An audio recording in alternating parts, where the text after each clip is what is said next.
Personne n'aurait osé parier sur une telle course. Un jockey désarçonné, accroché par un pied à son étrier et emporté par son cheval qui continue la course à plus de 60 km/h. Retour sur Actu, mars 98, championnat de trial indoor à Madrid. Le numéro 2 mondial se bat pour accéder à la première place. Mais soudain, en pleine épreuve, c'est la chute vertigineuse. Fasciné par le spectacle des vagues déchaînées, un adolescent escalade une falaise pour les voir de plus près. Mais soudain, au sommet, une vague l'emporte. Comment le sauver? Un lion apprivoisé qui dort avec son maître. Du jamais vu, sauf dans plein les yeux. Pour l'amour de son dresseur, Fagan fait patte de velours. Taxi, le film qui défile à 200 km/h. Dérapage, poursuite, saut, choc, carambolage. En tout, plus de 40 cascades réglées au millimètre par Michel Julienne. Pour plein les yeux, il raconte ce tournage mouvementé. Mauritanie, 1994. Un nuage de criquets s'abat sur le pays, ravage tout sur son passage. Des milliards d'insectes pour l'invasion du siècle. Commentaires et explications. El Toreo, Californie, l'un des plus grands meetings aériens du monde. En pleine figure, l'un des pilotes perd le contrôle et atterrit en catastrophe. Toutes ces images et bien d'autres, ce soir, dans Plein les yeux. Bonsoir à tous, bonsoir Carole. Bonsoir Jacques, bonsoir à tous. Bienvenue sur le plateau de Plein les yeux et merci de votre fidélité pour cette dernière émission de la saison, juste avant les vacances. Alors, les images que nous avons retrouvées vont vous étonner, ce sont des documents, ils ont été pris sur le vif et comme à notre habitude, les équipes de Plein les yeux ont enquêté pour mieux comprendre. Alors Carole, je me suis laissé dire que vous aimiez particulièrement le football et les footballeurs. Le football d'abord, oui, ça m'intéresse. Est-ce que vous aimez autant les cyclistes et le vélo ? Alors je dois très honnêtement vous dire que c'était un petit peu moins mon truc. Vous savez. En revanche, que les amoureux du Tour de France se rassurent, ce sera bien l'événement sportif de l'été après la Coupe du Monde. Il a juste été retardé d'une semaine. Alors revenons sur un événement très étonnant qui s'est produit l'été dernier au cours d'un critérium cycliste dans le Tarn. Un cheval pris par l'enthousiasme du public s'est emballé. Il s'est mêlé aux coureurs dans le peloton. Nous avons retrouvé le cheval et son propriétaire. 31 mars 97, Critérium international cycliste. En voyant passer le peloton, un cheval excité le suit en galopant, saute la barrière de son champ et atterrit parmi les coureurs. En direct, rappelez-vous, ça donnait ça. Oh là là, la chute. Oh mince. Oh mince. Oh là là, ben on a déjà vu ça. Hein. Non, non, ben heureusement il n'y a pas eu de chute. Et maintenant, ça devient... Quelle image. Quelle image. Le concurrent improvisé crée la panique dans le peloton. Plein les yeux à retrouver Stéphane Barth, le cycliste qui a vécu l'événement en première loge.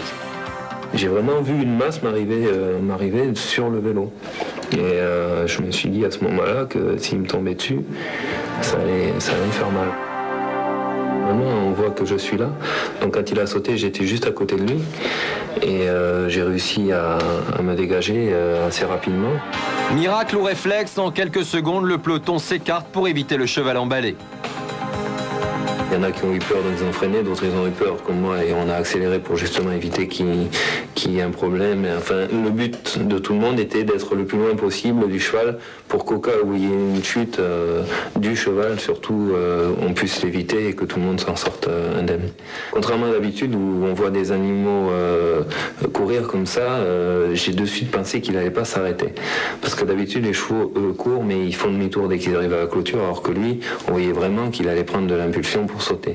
Résultat, le peloton est coupé en deux. Sur 3 km et à plus de 45 km/h, un groupe roule devant le cheval.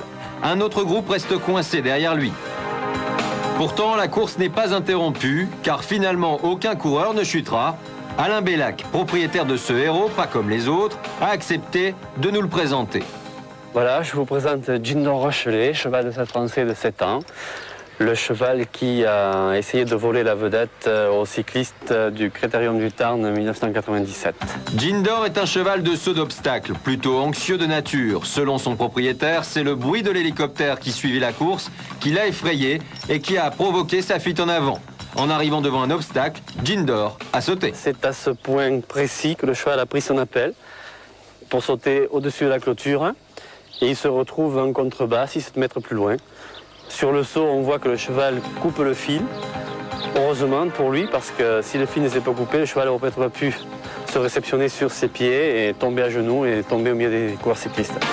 Mais tout danger n'est pas écarté. Jindor caracole toujours en tête de la seconde moitié du peloton et il ne ralentit pas sa cadence. S'il s'arrête brusquement, c'est la catastrophe. De plus, après le pont, les coureurs doivent prendre à droite un virage très serré. Le risque, c'est que le cheval glisse et fasse chuter les coureurs. Heureusement, Jindor file tout droit et l'incident se termine là. L'épisode en fit une gloire locale. On proposa même à Alain Bellac d'acheter son cheval. J'ai eu une offre d'achat, mais bon, mon Jindor est à moi et je tiens à le garder. Stéphane Barth, lui, terminera la saison en beauté avec un titre de champion de France. Une année pleine de succès qui a commencé dans le Tarn, un jour pas vraiment comme les autres. Ça a été une bonne journée pour moi puisque c'est ma première victoire chez les professionnels vu que c'était ma première saison l'année dernière. Donc je pense qu'en faisant le sprint que j'ai fait pour éviter le cheval, ça m'a donné la pêche pour l'arrivée. J'ai dû m'imaginer inconsciemment qu'il y avait un cheval derrière moi, donc j'ai gagné. Ça s'est très bien passé, c'était un bon souvenir.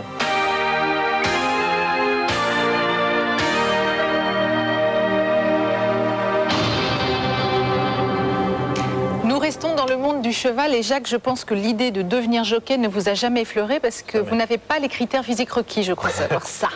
Je fais plus d'1m70 et c'est le maximum autorisé. En revanche, pour le poids, 65 kg, c'est le maximum aussi. Alors là, je suis pile. À 1 kilo près, pas de problème. Alors heureusement que les jockeys, eux, ne sont pas menteurs, qu'ils sont petits et légers pour pouvoir se sortir de ce genre de situation. Un jockey désarçonné, accroché par un pied à son cheval, qui continue à sauter les obstacles, du jamais vu en pleine course. Le steeplechase est certainement la plus dangereuse des disciplines équestres. On ne compte plus les accidents pendant cette épreuve où les concurrents doivent franchir une trentaine d'obstacles. Simon Mills est ce qu'on appelle aux États-Unis un crack jockey. Il a déjà disputé une cinquantaine de courses. Au départ, sur son cheval Sagamore, il fait partie des favoris de l'Adelaide Cup, doté de 600 000 francs de gain. À quelques mètres de l'arrivée, Simon est en seconde position. Il reste juste 2 obstacles à franchir quand son cheval fait une erreur. Au moment où mon pied s'est coincé dans l'étrier, j'ai essayé de le retirer. Mais impossible à cette vitesse. Je me sentais comme un sac de patates. En fait, juste avant l'obstacle, tout allait bien. Il manquait juste quelques foulées. C'est là que tout a commencé. Mon cheval a réduit son galop et je me suis rendu compte que son timing était faux. Tout était faux. Rester accroché comme ça, c'est vrai que c'est rare. Hein. Moi, je ne l'avais jamais vu auparavant en France, même à l'étranger. C'est la première fois que je le vois. C'est très rare. Un accident rare et pourtant Patrick Alain Sauva a vécu la même épreuve. Il est resté accroché par un étrier de très longues minutes. Une expérience traumatisante. C'est le pire qui peut arriver encore un jockey d'obstacle, c'est de rester accroché, c'est ça. Une chute, bon, vous tombez, vous cassez quelque chose, mais de rester accroché, je crois que c'est le pire. Ça dure des heures, plus que des heures, ça dure, parce qu'on n'en voit pas la fin, quoi. On veut que l'étrier lâche à tout prix. À la limite, on veut essayer de se retirer la botte, mais on ne peut pas. C'est horrible. En plus de la violence de la chute et de la menace des coups de sabot, Simon court un autre danger. L'obstacle en pain massif se rapproche à 60 km/h. À cette vitesse, le choc peut être fatal. Mais là encore, miracle. Je n'ai même pas eu le temps de paniquer. Mais je me disais, c'est sûr, je suis bon pour la chaise roulante. En réalité, j'ai eu de la chance car mon cheval a sauté beaucoup plus tôt que d'habitude. Et c'est ce qui m'a catapulté par-dessus l'obstacle. Quand j'ai atterri de l'autre côté, je me suis dit, je n'ai pas tapé, ça va. La seule question que je me suis posée, c'est quand cela va-t-il s'arrêter? J'étais brinque-ballé de tous les côtés, mais en fait, j'étais indemne.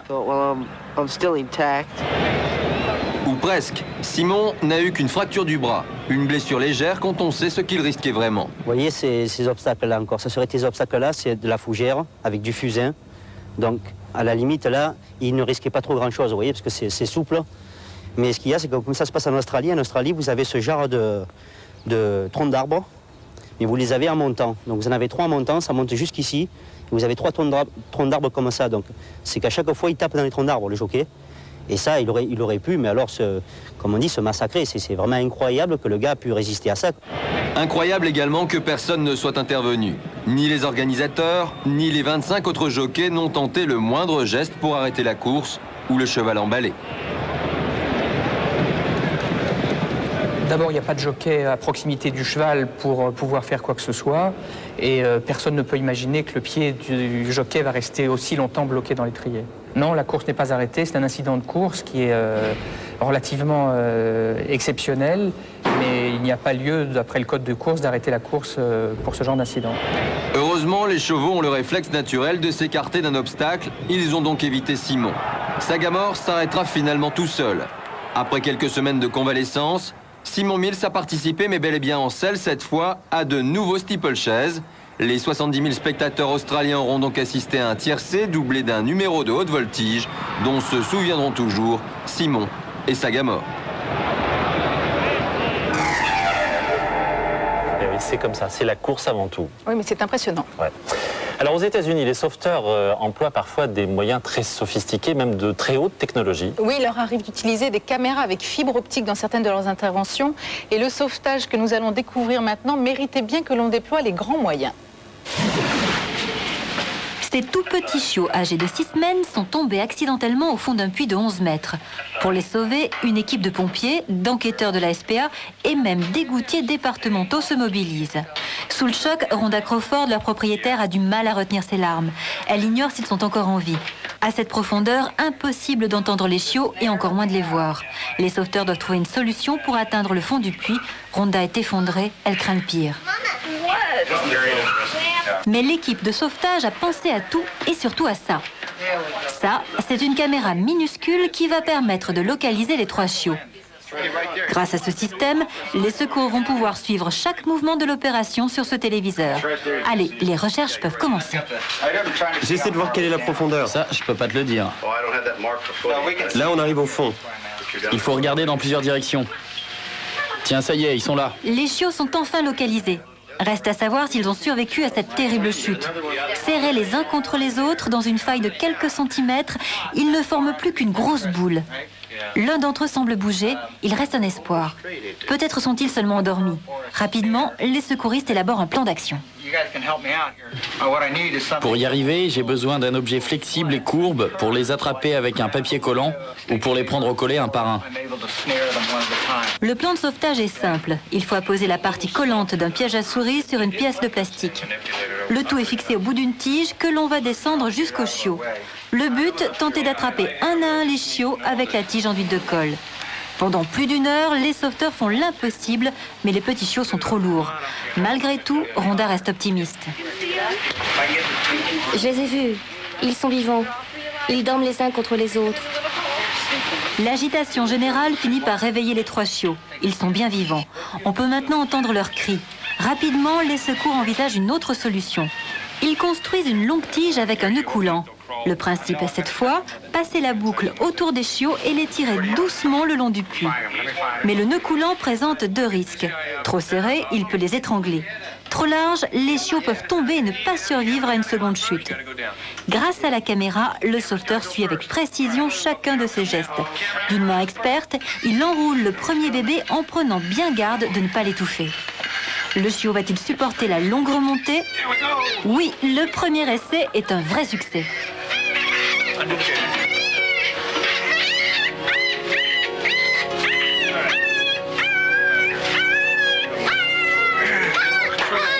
La balade n'a pas du tout enchanté le petit chiot. Sa maîtresse le réconforte pendant que les sauveteurs se dépêchent de porter secours à ses 2 frères. L'un après l'autre, les petits chiots sont libérés de leur cachette souterraine. Ils sont sales, affamés et n'arrêtent pas de crier.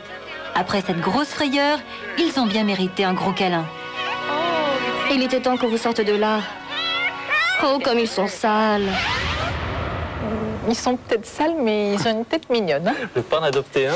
Pourquoi pas? Oui, ils sont craquants. Pourquoi pas? Bon, c'est l'été dans 2 jours et vous allez peut-être partir en vacances. Alors, parmi les sports d'eau vive à essayer, si vous ne connaissez pas, le plus convivial, c'est le rafting. Rien que pour les sensations fortes que cela vous garantit. 1 million d'adeptes à peu près qui pratiquent ça environ toute l'année, hein, sur l'Isère, sur la Durance, on peut citer aussi l'Ardèche. Je vous conseille vivement de le faire. Vous allez voir, c'est très physique et il faut avoir le cœur bien accroché. Dayton, dans l'Ohio, 2 couples d'amis faisaient du rafting lorsqu'ils se sont retrouvés pris au piège, coincés au milieu de courants contraires très violents. Cet endroit de la rivière Miami est pourtant connu pour ses courants extrêmement dangereux, rendus plus dangereux encore par la présence d'énormes bûches charriées par la rivière. Emportées par les courants tourbillonnants, elles s'abattent sur les bateaux pneumatiques et frappent violemment les gens qui risquent à chaque instant d'être assommés et de se noyer. Très vite, les pompiers sont sur place. Dans l'urgence, ils font glisser une lance à incendie jusqu'à la femme la plus proche pour qu'elle s'y accroche. Les pompiers la tirent alors jusqu'à l'échelle où l'attend un autre secouriste. Ils la hissent sur la rive, elle est sauvée. Pendant ce temps, le mari de la jeune femme se débat. Les bûches l'ont grièvement blessé car il ne portait pas de gilet de sauvetage et rien n'a amorti les chocs. Il s'accroche désespérément à son canot pneumatique. À l'aide d'un crochet, le secouriste tente d'attraper la corde reliée au bateau. Les courants rendent le sauvetage très difficile. L'homme est coincé entre une lourde branche et son canot pneumatique. Enfin, le sauveteur réussit à rapprocher le canot et à attraper l'homme épuisé. Mais un autre couple est toujours coincé au milieu des rapides. Un sauveteur lance une corde pour qu'il s'y accroche, mais en tentant de la rattraper, l'homme déséquilibre l'embarcation qui se retourne. Ils sont alors emportés par le courant. Les pompiers n'ont plus qu'un seul moyen de les atteindre, la grande échelle. Ils s'y précipitent pour les intercepter. La manœuvre est délicate. Les pompiers doivent abaisser l'échelle au maximum pour pouvoir attraper les deux rafteurs. Enfin, après 1 heure de lutte acharnée contre les courants, ils sont hors de danger. Je ne sais pas si c'était à cause des bûches, mais il y avait un courant sous-marin très fort et on ne pouvait pas s'en éloigner. Ce courant était terrifiant. Le mari de Janice, lui, a eu 6 côtes cassées. Les deux couples se sortent plutôt bien de cette terrible aventure qui, malgré sa violence, ne les a pas dégoûtés du rafting. Séance de rafting quand même particulièrement mouvementée, il faut le dire. Mais rassurez-vous, on ne vous laissera pas partir comme ça avec le groupe qui ne vous correspond pas. Et au rafting, comme en judo, il y a des niveaux de pratique. Donc pagaie blanche pour les débutants jusqu'à pagaie noire, comme ceinture blanche à ceinture noire. Donc tout va bien, pas de panique. Les pandas sont des animaux très protégés. Il en reste 1 millier dans le monde. Les Chinois en ont fait depuis le IIIe siècle un animal symbole de paix. Évidemment, ils ne pouvaient que fêter en grande pompe l'anniversaire de... Chin Chin, le panda géant. Et le zoo a organisé une énorme fête pour l'occasion et vous voyez que beaucoup de Chinois sont venus y assister. 20 ans, c'est très vieux pour un panda, très très vieux, mais apparemment pas assez vieux pour avoir un petit bébé. Et le petit bébé de Chin Chin est arrivé la veille de son anniversaire, c'est quand même un beau cadeau. Et Chin Chin a toutes sortes de cadeaux, mais aussi un gâteau d'anniversaire, on ne l'a pas oublié. Ces images nous permettent de constater qu'un panda c'est intelligent puisque celui-ci n'est pas dressé, mais il comprend quand même le sens des fleurs, quand on joue avec lui, qu'on lui offre des cadeaux. Alors évidemment, cette fête fait aussi plaisir aux enfants, mais Chin Chin a l'air contente, elle aussi, regardez là, c'est quand même l'essentiel. Et puis ce n'est pas tous les jours que l'on peut fêter les 20 ans d'un panda géant. Retour sur Actu, c'était le 9 mai dernier à Brive, lors du match des demi-finales du championnat de France de rugby qui opposait Toulouse au Stade Français. Un photographe de l'agence France Presse a été mis KO par un coup de pied malencontreux d'un joueur. Le photographe avait-il le droit d'être si près du terrain? Le joueur a-t-il commis une faute? Les équipes de Plein les Yeux ont enquêté. Voici l'image d'une famille heureuse. Pourtant, les Sérac ont récemment vécu une grosse frayeur et de longues heures d'angoisse. Le 9 mai dernier, Derrick Sérac, photographe depuis 30 ans, couvre la demi-finale de championnat de France de rugby qui oppose Toulouse au Stade Français. À la 44e minute, il est percuté de plein fouet.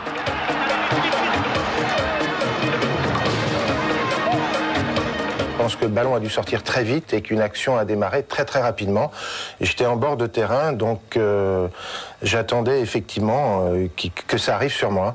Et c'est arrivé sur moi, mais ce qui n'était pas du tout prévu au niveau de la prise de vue, ni de l'action qui s'est passée au moment où Gomez m'a heurté, mais à grande vitesse. Donc j'étais sur un champ très très restreint, je ne pouvais pas du tout voir ce qui se passait à l'extérieur. L'œil rivé à son objectif, Derrick Sérac n'a pas vu venir le danger.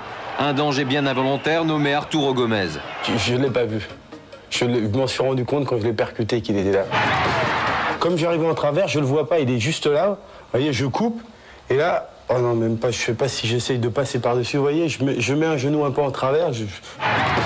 Il n'y a que vraiment sur le ralenti, sur les images, que je me rends compte que je le prends du genou. Parce qu'après le match, j'étais incapable de dire où est-ce que je l'avais tapé, quoi. Derrick Sérac est sonné, KO. D'urgence, il est conduit à l'hôpital, mais s'il a aujourd'hui recouvré ses esprits, il ne garde aucun souvenir de cette scène. Il y a un blackout complet. Pour la bonne raison, c'est que je me suis retrouvé dans une chambre d'hôpital avec une fin de radio, c'est-à-dire 1 heure après. Donc il y a eu un trou noir pendant 1 heure. Je ne savais plus où j'étais. Je veux dire, c'était... Après ça, c'est revenu tout doucement, rugby. Il y a très vite des photographes qui sont venus à l'hôpital.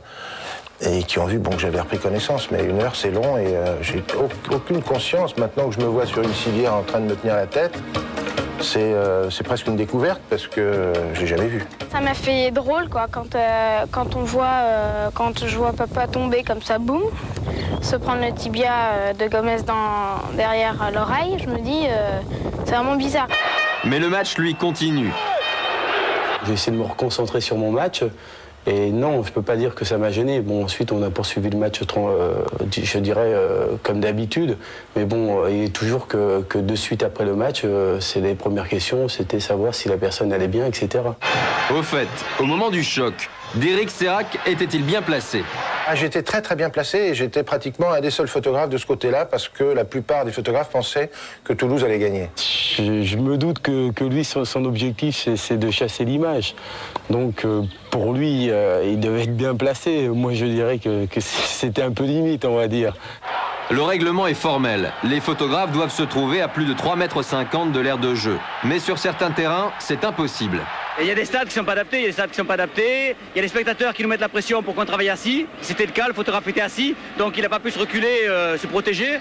Et c'est là, quoi. Sur un stade comme ici, il n'y a aucun risque. Genre, il y a 10 mètres de recul, il n'y a aucun risque. Il y a des stades où il y a beaucoup de pression parce que les spectateurs nous gueulent dessus, nous insultent, et on se met accroupi ou assis. Et là, on est très, très vulnérable, quoi. Arturo Gomez, vainqueur au Stade de France comme au Stade de Toulouse, s'est effectivement inquiété de l'état de santé du photographe tout de suite après le match. Heureusement, Derrick Serac s'est très vite remis de son accident. Les deux hommes ont d'ailleurs prévu de se revoir très prochainement. Bien, écoutez Arturo, j'espère qu'on aura l'occasion de se revoir pour un match un peu plus calme. J'ai pu vous voir pour la finale, vous avez réalisé un très très bel essai et puis je voulais vous dire que je vous en veux pas du tout, ça fait partie des actions du rugby. Voilà. C'est ce qu'on appelle quand même être fair-play. Hein. Oui, exactement. Alors, une enquête d'opinion a été réalisée par la Fédération française de rugby et il en ressort que 90% des femmes n'aiment pas ce sport, mais il y en a quand même beaucoup dans les stades, hein, c'est ce qui m'étonne, mais que 46% d'entre elles souhaiteraient que leur enfant pratique ce sport pour les valeurs positives qu'il dégage, l'esprit d'équipe, la passion, la joie de vivre et le sens de la fête. Non, vous c'est le football, mais ça on le sait maintenant que c'est le football. Hein. J'aime bien le rugby aussi. Alors, chaque année, autre sport, chaque année à Bercy, au mois de mars, ont lieu les championnats de moto, trial, indoor. Alors, les 8 meilleurs mondiaux sont toujours présents. C'est un sport qui consiste à franchir à moto des obstacles artificiels, du genre rocher ou cubes empilés. C'est un sport qui demande beaucoup d'adresse, évidemment, beaucoup d'équilibre et de concentration. Et même les meilleurs peuvent faire la petite faute qui ne pardonnera pas. Nous partons en Espagne. C'est parce que ce motard voulait tout gagner qu'il a bien failli tout perdre. Marc Colomer aurait pu naître sur une selle, un guidon entre les mains. Il pilote comme vous marchez. Il est champion de trial, une discipline qui exige dextérité et endurance physique. Sa moto, c'est comme une deuxième peau. Il la place où il veut, comme il veut, ou presque.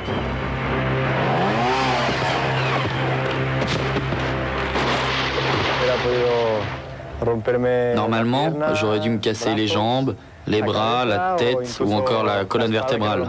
En fait, je n'ai rien eu du tout. Et c'est un miracle. Nous sommes à Madrid, lors de la dernière épreuve du championnat du monde de trial. Marc Colomer est actuellement 2e du championnat du monde. Autant dire que pour cette dernière épreuve du circuit, il est prêt à prendre tous les risques pour monter sur la plus haute marche du podium. Dernier obstacle, dernier mètre à franchir, quand soudain, c'est la perte d'équilibre. Eh bien en fait, j'ai pensé certainement la même chose que tout le monde. C'est une chute très spectaculaire où j'aurais dû me faire très mal. Mais ce qui est incroyable, c'est que la moto ne m'est pas retombée dessus. C'est le pire qui puisse vous arriver, une moto qui vous retombe dessus. En trial, la règle est simple. Chaque pied posé et c'est une pénalité. En posant son pied, Marc Colomer a perdu des points, perdu la course. Il aurait pu aussi perdre la vie. Là, il monte, la moto est vraiment droite.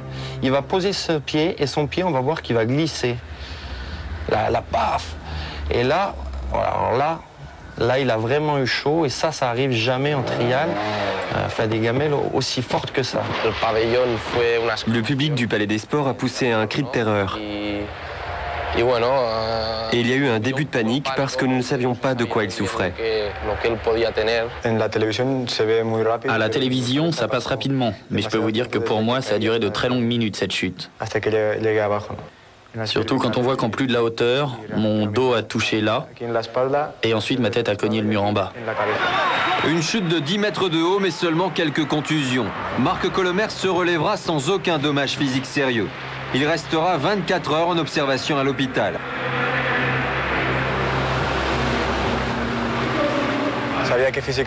Je sais que physiquement, je n'ai gardé aucune séquelle de cette chute, mais psychologiquement, ça aurait pu être beaucoup plus dur. Heureusement, là aussi, ça va parfaitement. J'ai davantage pris conscience des risques de cette discipline. Mais quand je me retrouve devant l'obstacle, ce sentiment d'insécurité disparaît. Je ne pense plus alors qu'à le franchir le plus efficacement possible. Je ne pense ni à la peur, ni au danger. Quand Marc Colomer a commencé le trial, il avait 6 ans. Aujourd'hui, à 24 ans, il est champion d'Espagne, champion d'Europe et vice-champion du monde. Un palmarès glorieux, mais cette deuxième place ne lui suffit pas. Il a l'ambition de décrocher le titre suprême, numéro 1 mondial. Et ce n'est pas cette chute qui le détournera de son objectif. Le mois dernier, nous vous avons montré un sujet très étonnant sur un tigre apprivoisé. Alors souvenez-vous, cela se passait au Brésil et son maître l'emmenait partout, à la banque, chez le boucher.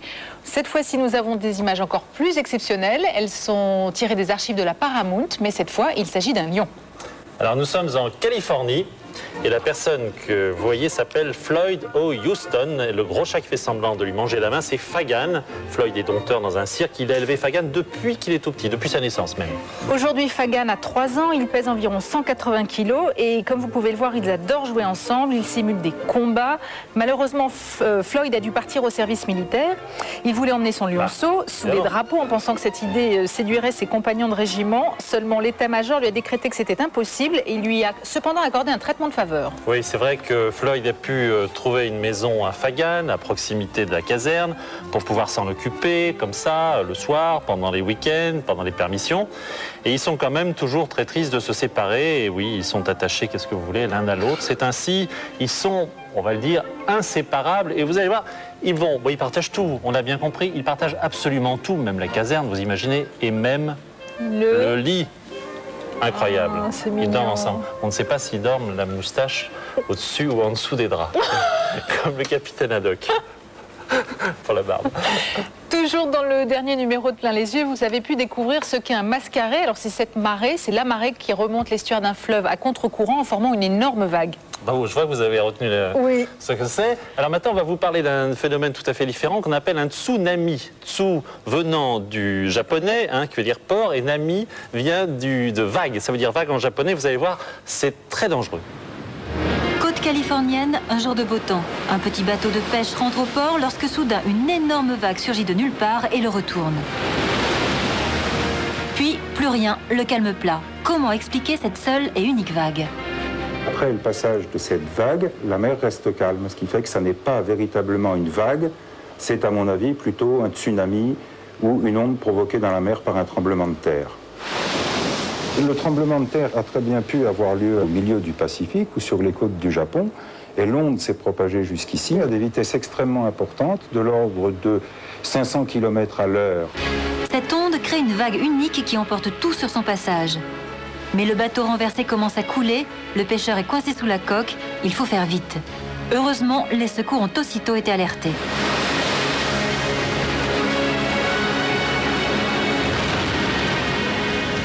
En quelques minutes, les sauveteurs sont sur place, mais difficile de savoir exactement où se trouve le pêcheur. J'étais prêt à sauter tout de suite, mais j'ai dû attendre que le bateau soit complètement renversé, car je ne savais pas exactement où aller. Heureusement, le pêcheur a réussi à s'extirper de son bateau. Il est maintenant hors de danger. Mais la Californie est une région à risque. Les tremblements de terre y sont fréquents. Ne peut-on pas prévoir de tels phénomènes ? Le tsunami lui-même n'est pas détectable. Par contre, ce qui est détectable par les géophysiciens et par leur réseau de sismographes, c'est les tremblements de terre et leurs épicentres, c'est-à-dire l'endroit où ils se produisent. On peut très bien prévoir qu'une onde risque d'arriver, un tsunami risque d'arriver à tel endroit, à tel moment, et prévenir les populations éventuellement. Le tsunami se propage à une vitesse spectaculaire et l'on a donc très peu de temps pour réagir. Mais s'il était possible de prévoir l'arrivée d'un tel phénomène, quelle latitude vaudrait-il mieux adopter? Rester au large ou regagner le port à toute vitesse? Au large, l'onde de tsunami ne présente pas de danger particulier, c'est une onde de faible amplitude, donc le bateau serait tout simplement monté légèrement et redescendu tout doucement. La seule raison de cette affaire, c'est la variation de la profondeur. C'est lorsque cette onde arrive près de la côte que la présence et la forme du fond la font déferler, et c'est le déferlement qui présente les dangers évidents qu'on voit ici. Le pêcheur a eu beaucoup de chance de parvenir à se dégager de son bateau, surtout qu'il ne savait pas nager. Épuisé, il a sagement attendu l'arrivée des secours, agrippé à un bout de bois. Il est sorti du bateau. Il s'agrippait à un morceau de la cabine qui lui permettait de flotter. J'ai aperçu ses bretelles, ça voulait dire qu'il avait sur lui sa tenue de pêcheur et elle se remplissait d'eau. C'était un miracle qu'il n'ait pas perdu connaissance quand le bateau s'est retourné. C'est aussi un miracle qu'il ait réussi à se dégager du bateau. Et si personne n'avait été là, il se serait noyé. Heureusement, le pêcheur a pu être sauvé à temps. Mais difficile de trouver une solution pour éviter de tels accidents. La seule possibilité serait de réaménager le fond des mers à l'approche des côtes. Un investissement beaucoup trop lourd pour un phénomène plutôt rare. Phénomène plutôt rare, mais qui existe même chez nous en Méditerranée et dans l'Atlantique. Vous aussi, vous avez été témoin d'événements extraordinaires, insolites ou émouvants. Vous avez eu le réflexe de filmer ou de photographier. Vous êtes en possession de ces films ou de ces photos. N'hésitez pas à nous contacter soit par Minitel, 3615 code TF1, soit nous écrire à l'adresse qui s'inscrit sur votre écran, plein les yeux, boîte postale 36 75 823, Paris, CEDEX 17. Ne bougez surtout pas, on se retrouve après la pub. Voici un petit aperçu de ce qui vous attend. Décembre 92, un pétrolier s'échoue sur les côtes espagnoles. 70 000 tonnes de pétrole s'échappent de la coque. Mais soudain, tout s'embrase, une ville entière est menacée par les flammes. Hawaï, des vagues de 10 mètres, un paradis pour les surfeurs. Un débutant chute violemment et disparaît dans un rouleau. Il est inconscient, les secouristes n'ont que quelques secondes pour le sauver. Un hôpital pour koalas, ça existe et c'est en Australie. Pour sauver cette espèce menacée, une centaine de volontaires se mobilisent nuit et jour. Le succès du moment, Taxi, le film aux 40 cascades pour les régler au millimètre et à la seconde près, le réalisateur a fait appel à Michel Julienne, décryptage et explication.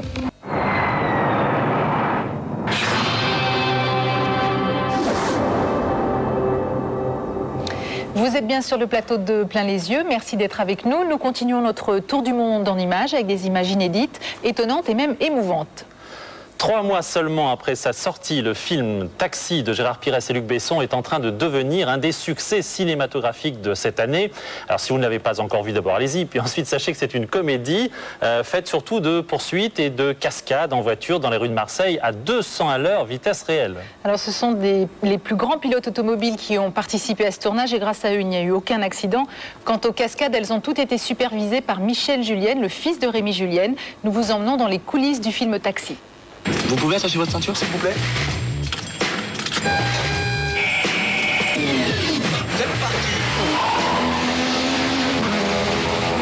Taxi, un film déjà culte, produit par Luc Besson et réalisé par Gérard Pires. Après 3 mois d'exploitation en salle, succès total, Taxi trône actuellement parmi les 10 premiers films du box-office. La particularité de Taxi, ce sont ses cascades. Son réalisateur a fait plus fort que dans les James Bond. Il y a plus de 40 cascades dans le scénario. 40 cascades pour 5 semaines de tournage dans les rues de Marseille et à vitesse réelle. Un challenge qu'a relevé Michel Julienne en faisant appel à plus de 30 cascadeurs ainsi qu'à des pilotes professionnels. Mais attention, de telles cascades présentent des risques. Michel Julienne nous explique l'une des plus complexes à réaliser. Voilà la répétition d'une des cascades vraiment très difficiles que j'ai eu à mettre au point sur ce film. Difficile et dangereuse. Pourquoi? Parce qu'il s'agit de faire une percussion de 2 véhicules dans un carrefour au milieu d'une quinzaine d'autres véhicules. Ça se joue alors de 1 à 2 centièmes de seconde près. Avant d'obtenir un résultat satisfaisant au niveau des timings, ça nous a demandé 1h30 de mise en place et de répétition. Avant de pouvoir lancer justement l'action que nous allons voir maintenant, qui va jusqu'à l'impact.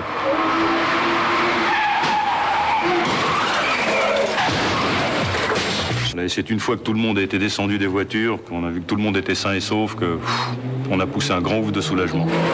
Autre cascade extrêmement dangereuse. Cette fois, 2 voitures doivent poursuivre le taxi dans une toute petite rue à plus de 100 km/h et en zigzagant entre les poteaux. Clou de la cascade, un camion qui se renverse après avoir frôlé l'une des voitures. Là encore, tout doit être prévu au millimètre et à la seconde près. Bon, en dehors du fait d'un timing très précis à assurer, regardez bien où va passer la roue du camion par rapport à la pilasse du pont. Il restait quelque chose comme peut-être entre 10 et 15 cm. S'il venait à toucher le pilier du pont, le camion n'aurait plus la même réaction et la cascade ne serait plus ce qu'elle doit être. En fait, pour le film, il a fallu environ 80 voitures. Mais je veux préciser qu'on n'en a pas cassé une de plus que prévu. Et que par ailleurs, la plupart des voitures étaient soit des voitures d'occasion qui ne marchaient pratiquement plus, soit des voitures où il y avait des défauts de fabrication et qui étaient de toute manière destinées à la casse. Au fil des jours, les cascades se succèdent, mais pour une fois, la quantité ne nuit pas à la qualité. Gérard Pires et Michel Julien ont même tenté un inédit du jamais vu, ni à la télé ni au cinéma, un choc frontal. La difficulté de cette cascade, c'est que nous ne l'avions jamais réalisée avant. Nous avions très peu de temps pour l'exécuter sur place. Et lorsque la voiture percute la Mercedes en face, il fallait trouver la solution pour pouvoir le faire à coup sûr. Mais comment faire pour ne pas mettre les pilotes en danger? Donc j'ai imaginé de faire un tremplin vissé à une voiture et l'autre voiture vient heurter de face et part en tonneau. Donc j'ai expliqué cette idée à Michel qui l'a mise en œuvre et là il a fait des essais. Là voilà, on va avoir un essai. Et comme la caméra se trouve dans l'axe derrière, on ne voit pas le tremplin. La difficulté dans tout ça, c'est de faire en sorte que les actions semblent fluides tout en prenant le moins de risques possible. Le secret, répétition et précision. Mais au fait, ne faut-il pas être un peu fou pour faire un tel métier? Certaines personnes pensent que les cascadeurs sont des fous furieux ou des trompe-la-mort. Non, je pense pas, loin de là. La cascade est un métier sérieux, parce qu'il est question tout simplement de jouer sa santé. C'est tout le contraire d'un fou furieux, un cascadeur. C'est quelqu'un de réfléchi et plutôt quelqu'un de posé. Enfin, grâce à la rigueur et à la compétence de l'équipe de cascadeurs, il n'y a eu lors du tournage aucun accident imprévu. Mais s'il vous arrive un jour prochain de prendre un taxi marseillais, rappelez-vous bien ces scènes et ne bousculez pas le chauffeur.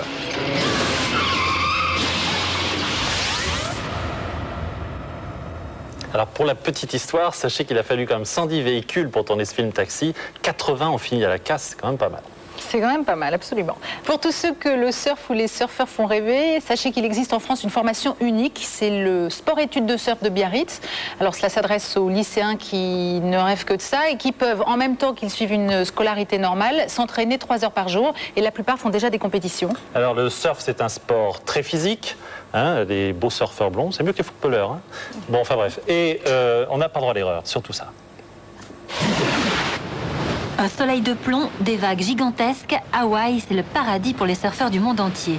Les rouleaux de plus de 10 mètres de haut se brisent sur une barrière de corail. C'est une plage dangereuse et les surfeurs le savent. Mais ce jeune débutant n'imaginait pas risquer sa vie en montant sur sa planche. Heureusement, un homme est témoin de sa chute et il donne l'alerte. La spécificité de cette vague, c'est qu'elle est très grosse, très creuse et c'est peut-être la vague la plus dangereuse du monde. Dans les grosses vagues, il faut des planches plus grandes. C'est pour ça qu'il est parti un peu dans le vide. Sa planche n'a pas accroché à la vague. Il a ricoché parce que la vague va vite. Le surfeur a heurté la barrière de corail. Il ne remonte pas à la surface. Il faut intervenir. Donc là, on voit la planche, hein, le nez est dressé. Le gars est sans doute au fond, inconscient. Donc on intervient à 3 parce que là, c'est un cas grave, hein, une victime inconsciente qui risque, avec une noyade imminente. Donc le sauveteur en jet ski arrive le premier. Il va tirer le leash, c'est-à-dire le lien entre la planche et le surfeur, mais il ne va pas pouvoir charger une personne inconsciente. Il n'y a aucune tonicité musculaire, la personne est complètement relâchée, il ne pourra pas charger de 75 kg, d'autant plus que lui, il doit faire attention aux vagues qui arrivent. Donc il va avoir absolument besoin des sauveteurs partis de la plage qui vont arriver. Il va y avoir un sauveteur qui arrive, qui va prendre en main la victime, la charger sur la planche et la maintenir plaquée contre la planche. La petite remorque qu'il y a derrière le jet ski. Le surfeur sera ramené sur la plage et réanimé sur place. Succès total pour ces sauveteurs, mais sans le jet ski, il se serait sans doute noyé. Une technique aussi utilisée en France. L'intérêt du jet ski, là, dans ces conditions de mer, c'est d'intervenir beaucoup plus rapidement. Quand ils n'avaient pas de jet ski, les interventions, il fallait partir à la nage, ça durait 10-15 minutes, alors qu'en jet ski, ça prend une poignée de minutes. Nous, sur Anglette, avec le jet ski, on travaille en général à une seule personne. Tout ça, c'est pour un gain de maniabilité. Il y a une seule personne, c'est le pilote, et il va intervenir sur appel. Et il va venir en relais d'autres sauveteurs qui sont déjà sur l'intervention. Par contre, les jours où la mer est un peu exceptionnelle, assez grosse, ou bien on intervient dans des zones qui ne sont pas surveillées, il n'y a pas de ménageur en poste, là on interviendra à deux, un pilote et sur la planche ou à l'arrière du jet, un autre sauveteur qui lui va plonger au moment où on va arriver sur la victime, la prendre en compte. Pendant ce temps, le jet va faire un tour, toujours pour éviter les vagues. On ne peut pas rester en statique trop longtemps dans la mesure où, dès que le jet est immobilisé, il peut se faire retourner par les vagues. Donc le sauveteur prend en main la victime, le jet revient, charge tout le monde et on rentre au bord. Du moment qu'on surfe sur une barrière de corail, on ne sait pas ce qui peut arriver. Tu peux l'effleurer, tu peux t'accrocher dedans, tu peux rester coincé dans des trous. Moi, quand on monte ça, je pense qu'il est mort, quoi, le mec. Vraiment, c'était impressionnant. Quand on est dans ce rouleau-là, c'est incroyable, on se croirait dans une machine à laver, quoi. Ça n'arrête pas de bouger, on ne sait pas où est la sortie, t'arrêtes pas de tourner. C'est un cauchemar. Un cauchemar dont s'est heureusement réveillé le jeune surfeur accidenté. Quelques semaines plus tard, il remontait sur sa planche, mais sur une autre plage. Vous vous souvenez sûrement du naufrage de l'Amokokadix. C'était il y a tout juste 20 ans, la plus grande marée noire que la France ait connue sur les côtes bretonnes. 223 000 tonnes de pétrole brut se sont déversées ce jour-là. Aujourd'hui, l'Amokokadix repose à 20 mètres de fond au large de Port-Salle en Bretagne. Et en dépit des réglementations très strictes, ce genre d'accident survient encore trop souvent. Alors, autre marée noire, cette fois en Espagne. Les secours ont filmé. Regardez. Décembre 1992, à quelques dizaines de mètres des côtes espagnoles, un pétrolier prend feu et menace la vie de milliers d'habitants. La Corogne figure parmi les premiers ports d'Espagne. Chaque année, les pétroliers y déchargent des millions de tonnes de pétrole venus de la mer du Nord, destinés aux raffineries. À quelques encablures du port, dans la nuit du 2 décembre 92, à 4h50, le commandant du pétrolier grec Agency comprend trop tard que son compas lui indique une fausse route. À pleine vitesse, il heurte les rochers bordant la côte. Rodolfo Garcia est un vétéran parmi les pilotes du port. Les réglementations maritimes exigent qu'il monte à bord des pétroliers avant leur entrée dans le port pour les guider à quai. Mais ce jour-là, le commandant du navire grec n'a pas respecté cette règle. Et lorsque Rodolfo se rapproche du bateau, il craint le pire. L'air empestait l'odeur du pétrole brut. La Gency s'était vraiment échouée. Il n'y avait plus d'espoir. Nous étions déjà entourés par une nappe de pétrole. Aujourd'hui, dans le monde entier, des unités d'élite comme les marins-pompiers du Fost à Marignane sont entraînés à intervenir 24 heures sur 24 sur ce type de catastrophe. L'Agency est un navire à double coque, c'est un obot. Et en cas d'échouement, des vapeurs de pétrole peuvent s'immiscer entre les deux cloisons et elles peuvent s'enflammer, voire exploser. Face à l'urgence et à l'impossibilité de stopper le désastre écologique, le pilote du port lance un appel aux hélicoptères pour évacuer le capitaine et les 28 membres d'équipage.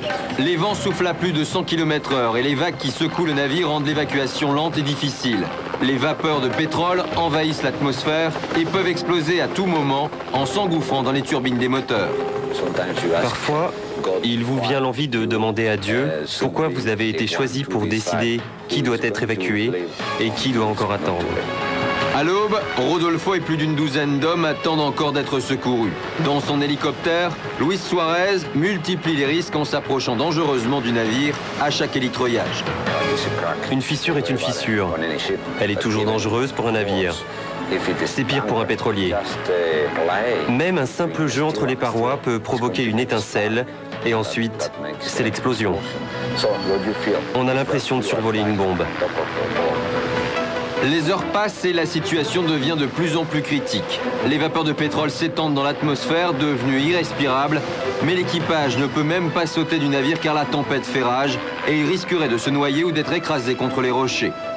Soudain, alors que Louis est en plein élitroyage, ce qu'il craint se réalise. Les réservoirs explosent les uns après les autres. Le tanker se transforme en un gigantesque brasier. Un puissant souffle déstabilise l'hélicoptère.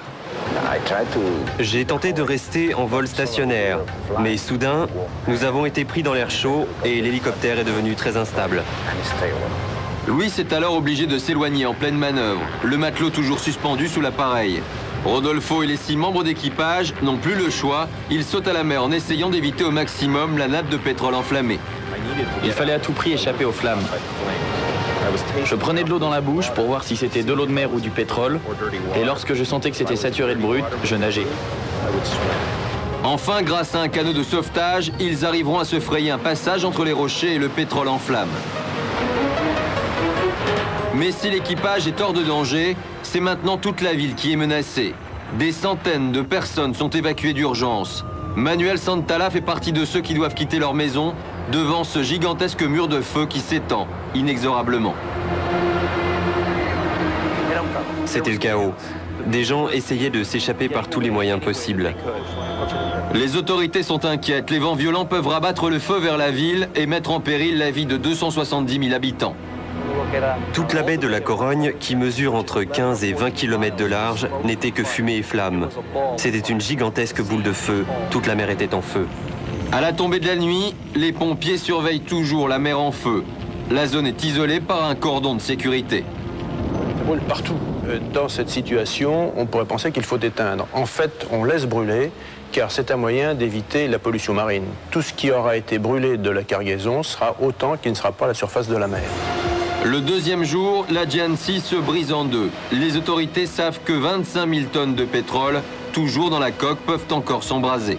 Mais au crépuscule, l'incendie prit fin spontanément, sans provoquer l'explosion tant redoutée.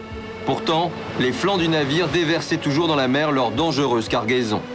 Les autorités cherchent le moment opportun pour pomper le pétrole hors du navire, mais les orages les en empêchent. En 2 jours, la nappe de pétrole couvre près de 20 km². Il faudra attendre 1 semaine avant que les vents se calment et que l'on puisse enfin commencer le nettoyage des 70 000 tonnes déversées. Pour préserver l'équilibre écologique de la zone, aucun dispersant chimique ne sera utilisé. 1 mois de travail acharné sera nécessaire pour effacer les traces les plus visibles du drame. De nombreux volontaires se mobilisent pour sauver le plus d'animaux possible. 6 ans après le drame, aucun des habitants de la Corogne n'a oublié le jour où la mer s'est embrasée.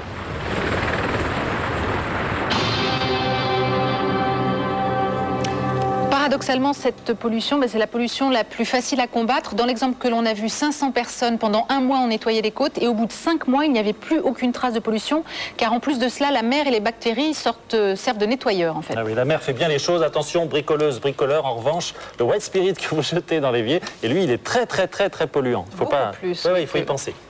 Vous savez que le koala est le symbole national des Australiens. En Australie. Exactement. Et d'ailleurs, les Australiens aiment tellement les koalas. Les koalas font tellement partie du paysage australien qu'ils ont même créé il y a 20 ans un hôpital rien que pour les koalas.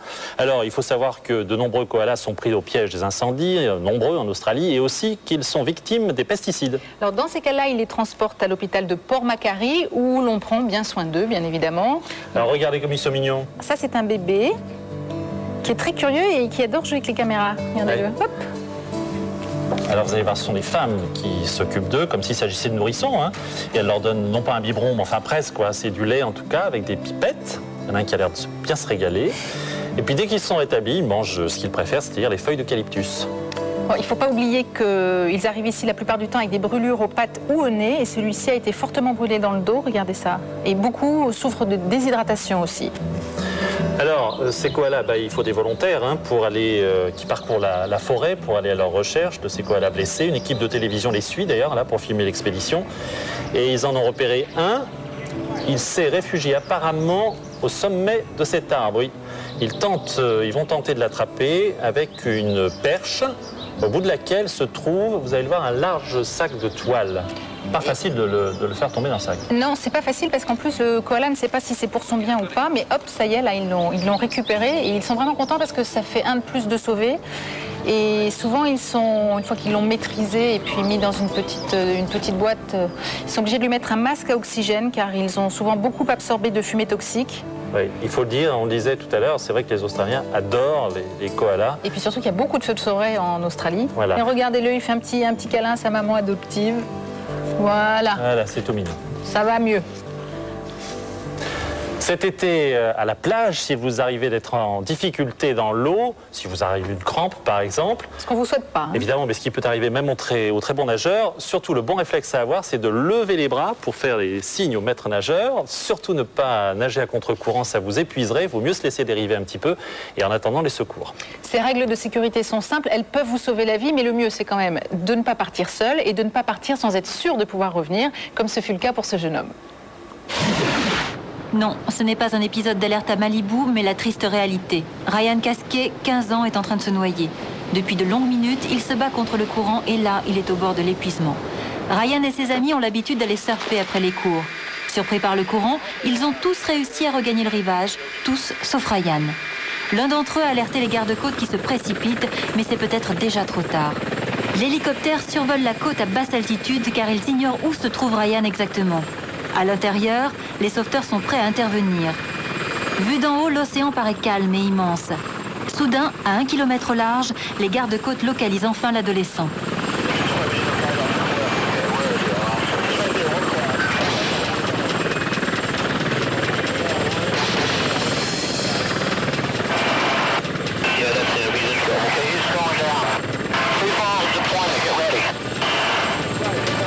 L'hélicoptère se dirige droit sur Ryan. L'adolescent se débat et arrive à peine à maintenir sa tête hors de l'eau. Conscient qu'il n'y a plus une seconde à perdre, le sauveteur se jette à l'eau. Il nage vers Ryan le plus vite possible. Enfin, il l'atteint et le prend dans ses bras pour le soulager jusqu'à l'arrivée de la nacelle. Dès que l'hélicoptère est positionné, les sauveteurs la descendent. Le plongeur y place aussitôt l'adolescent épuisé. Ryan se souviendra toujours de sa remontée interminable vers l'hélicoptère. Épuisé, mais sauvé. Quelques années plus tard, il raconte. Je me souviens avoir été attrapé par quelqu'un. Le soleil m'éblouissait, je ne pouvais pas voir son visage. Tout ce qu'il m'a dit, c'était que tout allait bien se passer. Ryan s'est débattu près d'1 heure dans l'eau avant que les secours n'arrivent. Il souffrait d'épuisement et d'hypothermie. Les sauveteurs l'ont donc enroulé dans une couverture et l'ont conduit à l'hôpital où il est resté quelques heures en observation. Ryan sait aujourd'hui que l'équipe de secours lui a sauvé la vie et il ne l'oubliera jamais. À ce moment-là, je pensais à une seule chose, c'est que j'avais réussi à m'en sortir, que j'étais en vie.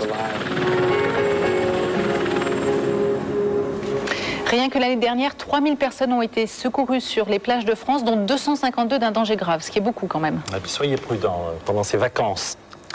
La science recèle des trésors, les scientifiques observent l'infiniment grand, l'infiniment petit, ils font des découvertes extraordinaires. Alors, regardez ça. Ce n'est pas un alien, ce n'est pas un monstre de l'espace, ce n'est pas un héros d'un prochain film d'horreur. Ce monstre, c'est une puce. Ah oui, à peine grossi, ça donne ça. Une puce, le cauchemar des chiens, des chats et aussi des maîtres d'ailleurs. Parce que là, on peut les observer en pleine action. Ça n'est pas de moquette. Et voilà, dans des poils de moquette, regardez comme c'est ragoûtant. Et ça, c'est toujours une puce, mais de profil. Cette fois-ci, on voit même l'intérieur de la puce, essentiellement constitué d'ailleurs de l'estomac. Un estomac plein de sang, puisqu'on sait la puce aime bien le sang. Alors, avant d'avoir cet aspect qu'on lui connaît, la puce passe par différents stades. Elle est d'abord une larve, juste comme celle quand elle sort de l'œuf. Vous voyez, c'est tout à fait charmant. Ensuite, elle se constitue un cocon soyeux. On la distingue là à l'intérieur. Et elle sort de son cocon elle-même, une fois qu'elle est puce. Et elle se précipite sur le premier restaurant vivant qui passe à sa portée, et là c'est un bras humain.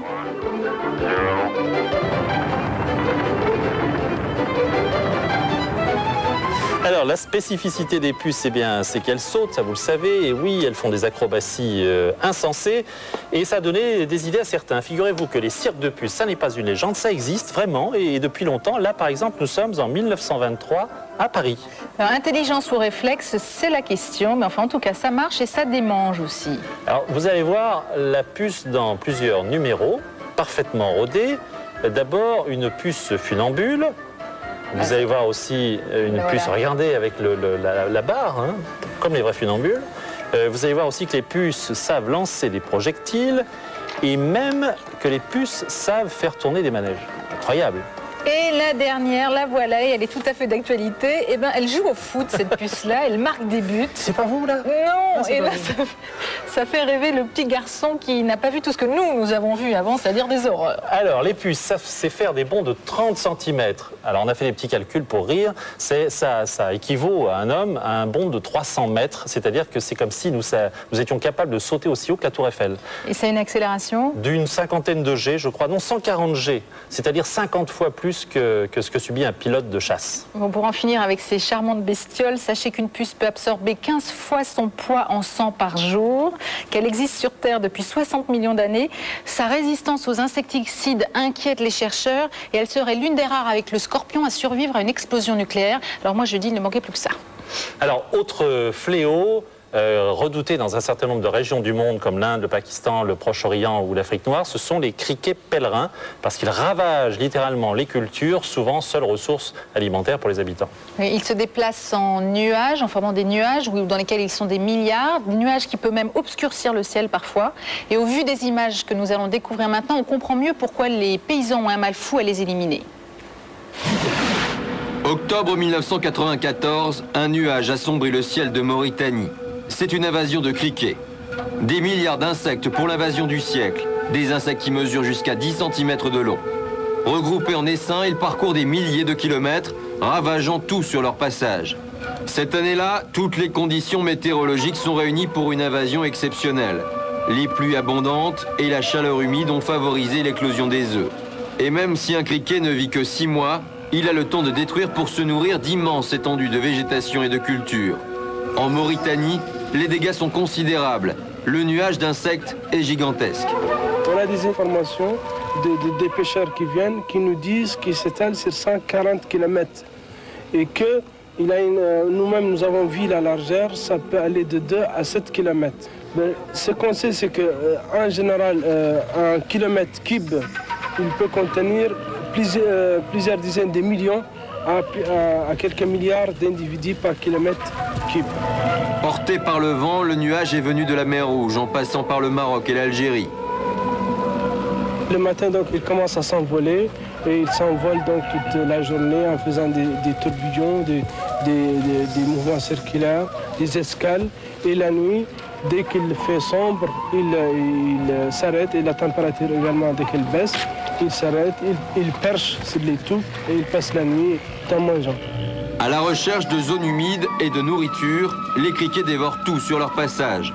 Peu de récoltes échappent à leur appétit vorace puisqu'ils consomment jusqu'à 2 fois leur poids par jour.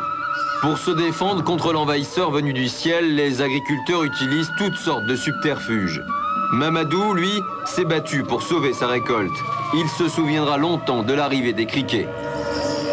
Comme un vent qui souffle.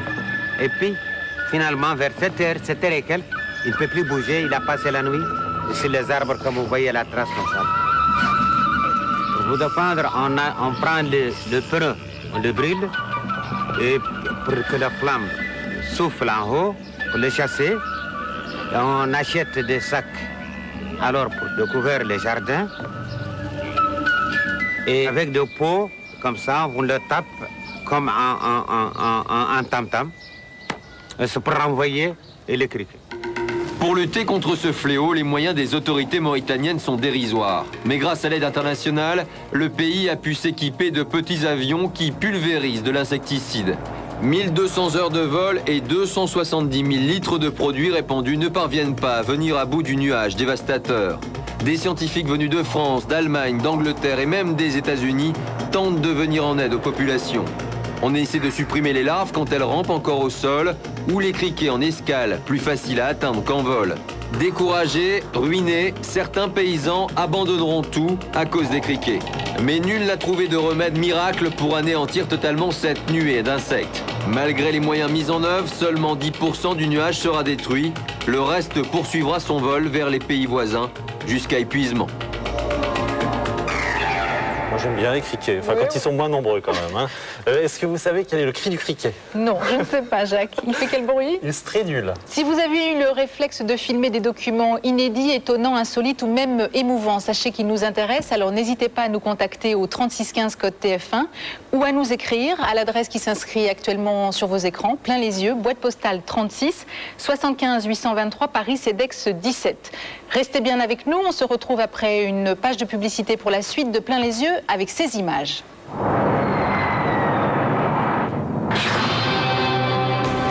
Une moto volante, ça n'existait pas. Jimmy Lynn Davis l'a inventé. Première tentative, décollage réussi, mais en plein vol, l'homme perd le contrôle de sa drôle de machine. Fasciné par le spectacle des vagues déchaînées, un adolescent se précipite à l'assaut d'une falaise escarpée. Mais soudain, au sommet, une vague l'emporte. Peut-on encore le sauver? Nestor, la nouvelle mascotte de Plein les yeux. À 100 mètres de nos bureaux, ce charpé de 18 mois est resté coincé plus d'une heure au-dessus du vide. Sauvetage en direct. Des mineurs, un métier à haut risque. Appelé d'urgence pour désamorcer une bombe, Randy Lamatina va commettre une erreur dramatique. Pour certains, avaler n'importe quoi, c'est un métier. Mais que se passe-t-il à l'intérieur? Nos caméras sont allées voir pour vous. Voyage au centre du corps humain.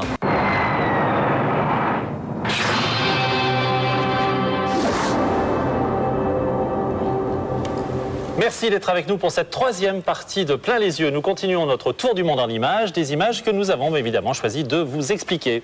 Une moto qui vole, Jacques. C'est rare. Oui, mais ça existe. C'est l'invention d'un cascadeur qui a oublié qu'il ne suffisait pas d'avoir une aile, un tremplin et un moteur pour faire l'oiseau. Plus dur sera la chute.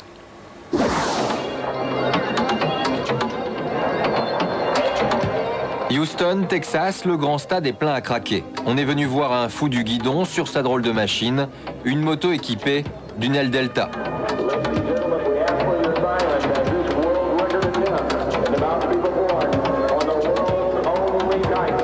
Il a décidé de battre le record du monde de saut en survolant des camions à plus de 110 mètres de haut. Son meilleur ami filme la scène. Après un décollage réussi, le vol ne se déroule pas tout à fait comme prévu. Jimmy Lynn Davis est cascadeur et sa moto deltaplane est unique au monde. Il l'a conçue minutieusement et il s'entraîne dessus depuis des années. Après une répétition dans le désert du Mojave, tout semble fonctionner parfaitement.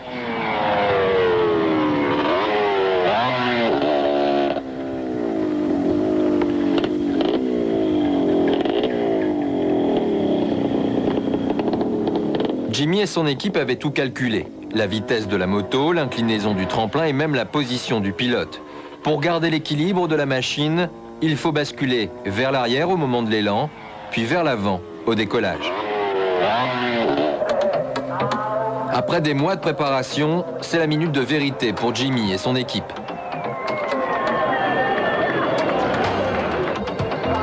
Pour le spectacle, on a accroché des fusées scintillantes aux extrémités de son aile.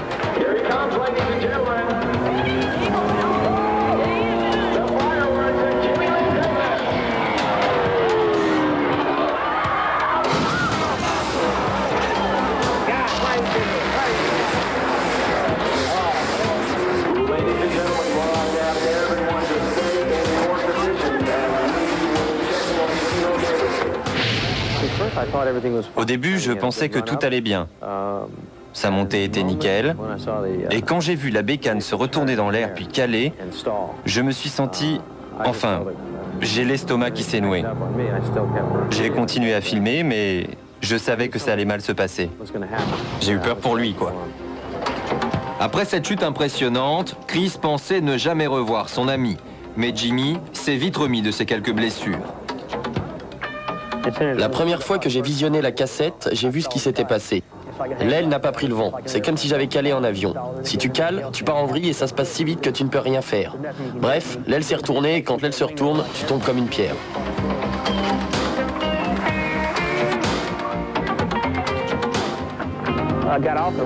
J'avais très bien décollé du tremplin pourtant.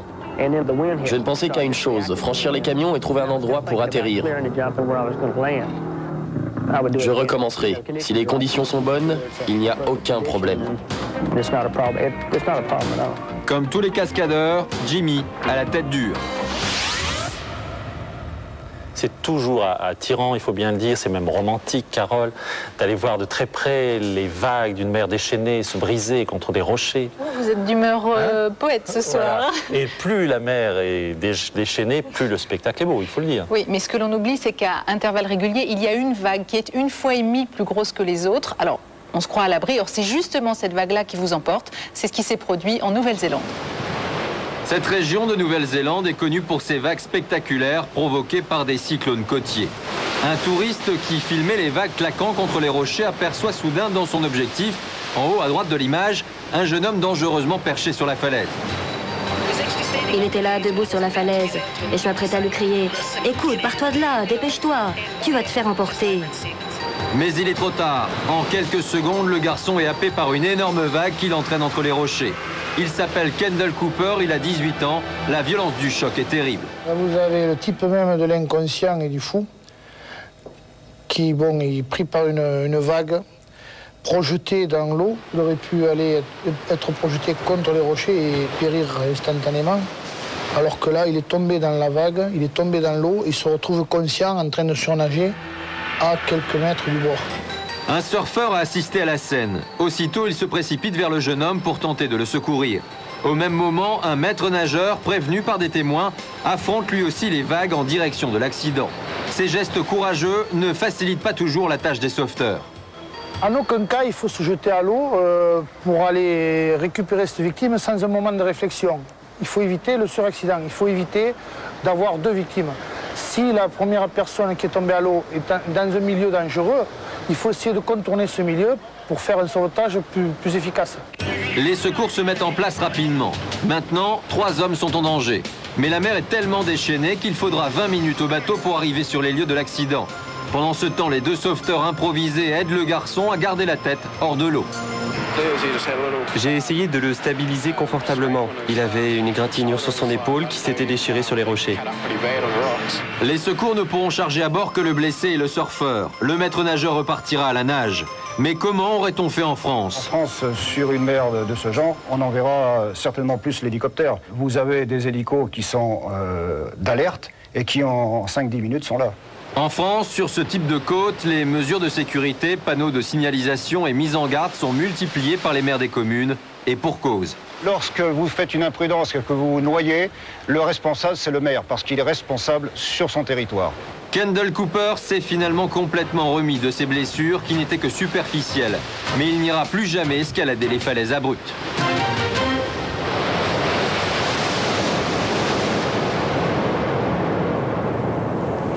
Rien qu'en région parisienne, Jacques, les pompiers effectuent 3000 sorties par an pour secourir des animaux. Et l'histoire que nous allons vous raconter maintenant s'inscrit dans ces statistiques. Alors, à croire que Nestor, le chien que vous allez découvrir, savait que les bureaux de Plain-les-Yeux étaient juste en face de chez lui, parce que Monsieur Nestor a trouvé le moyen de se donner en spectacle. Et de nous faire sortir nos caméras. Vendredi 15 mai, 16h, Paris, 17e arrondissement. Une étrange agitation survient à quelques pas des bureaux de Plain-les-Yeux. Au même moment, l'une de nos équipes part en reportage. En levant son objectif, le caméraman saisit sur le vif une aventure incroyable, celle de Nestor, un charpé de 17 mois coincé depuis plus d'1 heure sur le rebord d'une fenêtre au bord du vide. Il est à plus de 6 mètres du sol. Ses maîtres sont absents, impossible de pénétrer dans l'appartement. Les pompiers ont mis en place une première échelle. Alors là, l'échelle, elle est trop juste, elle est trop courte. Et avec le poids du chien, j'ai peur de faire avec lui. Donc, oh, il a l'air gentil. Les pompiers décident de faire venir la grande échelle, réservée normalement à des interventions plus importantes. L'un d'eux tente de rassurer Nestor, mais le chien s'impatiente. Il tente de s'asseoir, mais l'espace sur lequel il se trouve est trop étroit. Enfin, la grande échelle arrive et les pompiers se préparent à intervenir. Mais le bruit de l'échelle terrorise Nestor qui n'est pas encore tiré d'affaire. Car plus l'échelle s'approche de lui, plus il a peur et tente de s'enfuir. S'il saute ou s'il dérape, c'est la chute. Le pompier essaie de lui parler et Nestor semble l'écouter. Mais c'est plus fort que lui. Lorsque l'échelle s'approche vraiment, il a le réflexe de s'en éloigner. Le pompier se retrouve alors trop loin pour pouvoir le rattraper s'il tombe.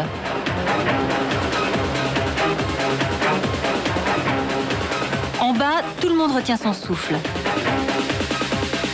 Enfin, les 2 pompiers arrivent au niveau de Nestor. Ils comprennent tout de suite qu'il est très gentil et qu'il ne va pas tenter de les mordre. Quant à Nestor, il semble avoir compris lui aussi que les pompiers ne lui veulent aucun mal et qu'il va bientôt être sorti d'affaire.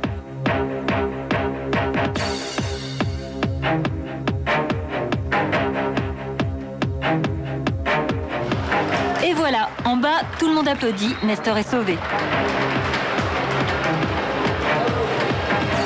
Les pompiers referment la fenêtre de leur mieux, mais un dernier rebondissement les attend. À cause du vent, la fenêtre s'est ouverte à nouveau et tout le monde se demande si Nestor ne va pas recommencer. Je pense pas qu'il va recommencer. Il a eu peur, il était terrorisé. Et il est un peu fatigué aussi, sûr. Vers 19h, l'équipe de Plein les Yeux constate que les maîtres de Nestor sont rentrés.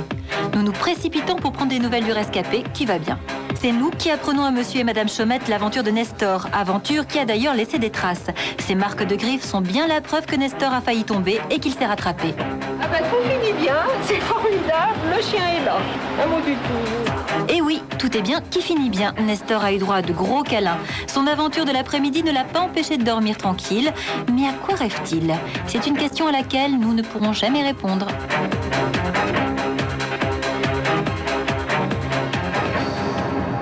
Voilà, et les pompiers nous ont demandé de vous passer un petit message, ce que nous faisons bien volontiers. Faites attention aux coups de chaleur cet été qui peuvent être facilement évités et qui représentent énormément d'interventions pour eux. Pendant ce temps-là, évidemment, ils ne peuvent pas intervenir sur autre chose. Nous avons déjà vu dans Plein les Yeux que le kangourou était un animal très puissant et d'une nature très agressive aussi. Oui, ils sont très difficiles à approcher, très difficiles à élever, sauf quand ils sont petits.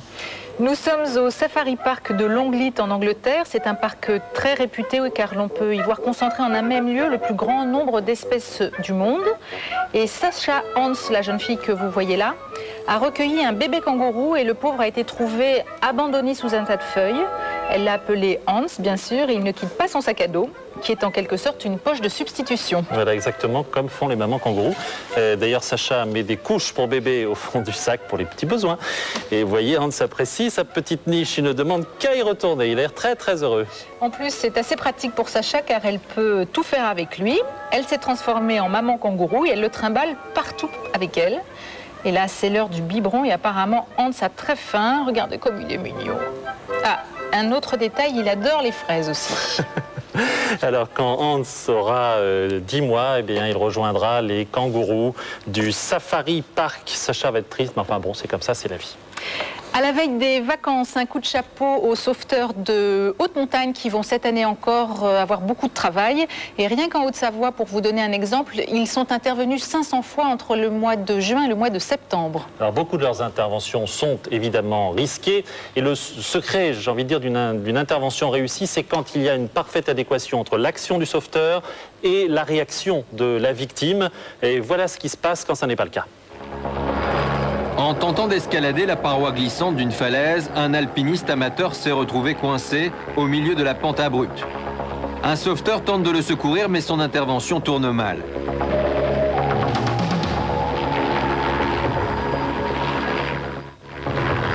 Cette scène a été filmée par des touristes près de la côte de Washington, au pied du mont Hambourg. Un alpiniste amateur est bloqué sur le flanc de la falaise. Un hélicoptère de secours a immédiatement été envoyé sur place. Le sauveteur, accroché à un câble, tente de se stabiliser à côté de la victime. Mais soudain, son cordon de sécurité lui échappe. Dès lors, le moindre faux pas, et c'est la catastrophe. On voit la sangle qui chute. Je pense que c'est une erreur du secouriste. Hein. Il est un petit peu mis devant la situation délicate, le terrain meuble, la pente raide, le souffle de l'hélico qui perturbe énormément. Ça ne nous serait pas arrivé puisque nous on emploie des baudriers de ce style-là qui restent en permanence accrochés à nous et qui sont donc beaucoup plus pratiques et beaucoup plus sécuritaires. Les sauveteurs restés à bord de l'hélicoptère font descendre une nacelle pour y installer la victime. Mais dans la panique, l'alpiniste déséquilibre celui qui était venu le sauver. La victime, lorsque le panier est arrivé le long de la paroi, a voulu s'en saisir de façon à se mettre en sécurité. Elle voulait certainement y monter très vite.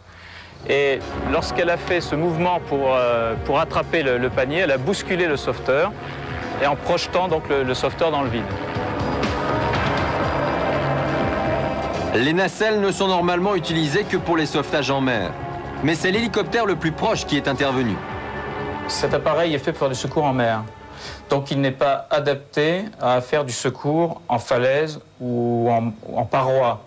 Donc il a utilisé les moyens qu'il avait à sa disposition pour porter assistance le plus rapidement possible à une personne qui était en difficulté. Si ça se trouve, même le sauveteur qu'on voit descendre au bout de la sangle n'a pas l'habitude de travailler en paroi. C'est pas forcément un montagnard, donc quelqu'un qui a été formé à travailler dans des parois verticales. On n'avait aucune méthode à l'époque pour le secours sur falaise. Et à ce moment-là, on a commencé dans la région à développer des techniques qui nous permettent de rester attachés pendant toute la durée du sauvetage. C'est beaucoup plus sûr. Heureusement, la végétation qui recouvrait les rochers a amorti les chocs et le sauveteur a survécu à cette chute vertigineuse.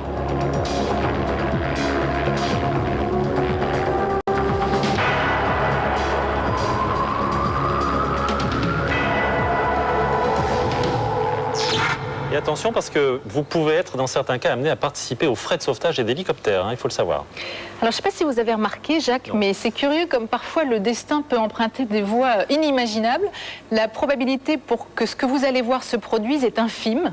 Oui, alors pourtant, ce jour-là, 3 marins pêcheurs ont eu la vie sauve grâce au coup d'œil providentiel d'une hôtesse de l'air à bord d'un avion de ligne. Pourquoi a-t-elle regardé par le hublot ce jour-là alors qu'elle ne le fait jamais? Est-ce la chance ou le destin? En attendant, pour ces 3 pêcheurs, on peut dire que la providence est vraiment tombée du ciel. Joanne Savage est hôtesse de l'air depuis 10 ans. Jamais elle n'aurait imaginé sauver la vie de 3 personnes pendant un vol de routine. Et pourtant... C'était un vol de routine. Tout était normal. Le temps avait été nuageux entre Heathrow et JFK. Nous avions un peu moins de 400 passagers à bord. J'ai décidé, quand j'ai vu une petite éclaircie entre les nuages, de regarder par le hublot. Et en regardant par le hublot, Joanne aperçoit une épaisse fumée noire. Elle est loin de se douter du drame qui se joue 10 000 mètres plus bas. C'était vraiment incroyable. J'ai vu la traînée de fumée noire et je savais qu'il ne s'agissait pas d'un nuage. Je n'en croyais pas mes yeux. Il y avait vraiment quelque chose en feu dans l'eau. Je suis tout de suite allée à la cabine de pilotage pour prévenir le commandant. Le commandant de bord alerte les gardes-côtes. Un hélicoptère est immédiatement dépêché sur place. Au même moment, une fusée de détresse jaillit du bateau en feu.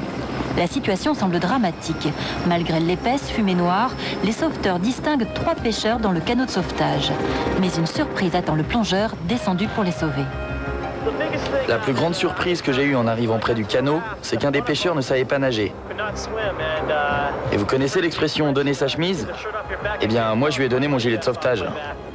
Pendant que l'avion de Joanne atterrit tranquillement à New York, l'équipe de secours s'active à élitreiller une à une les victimes.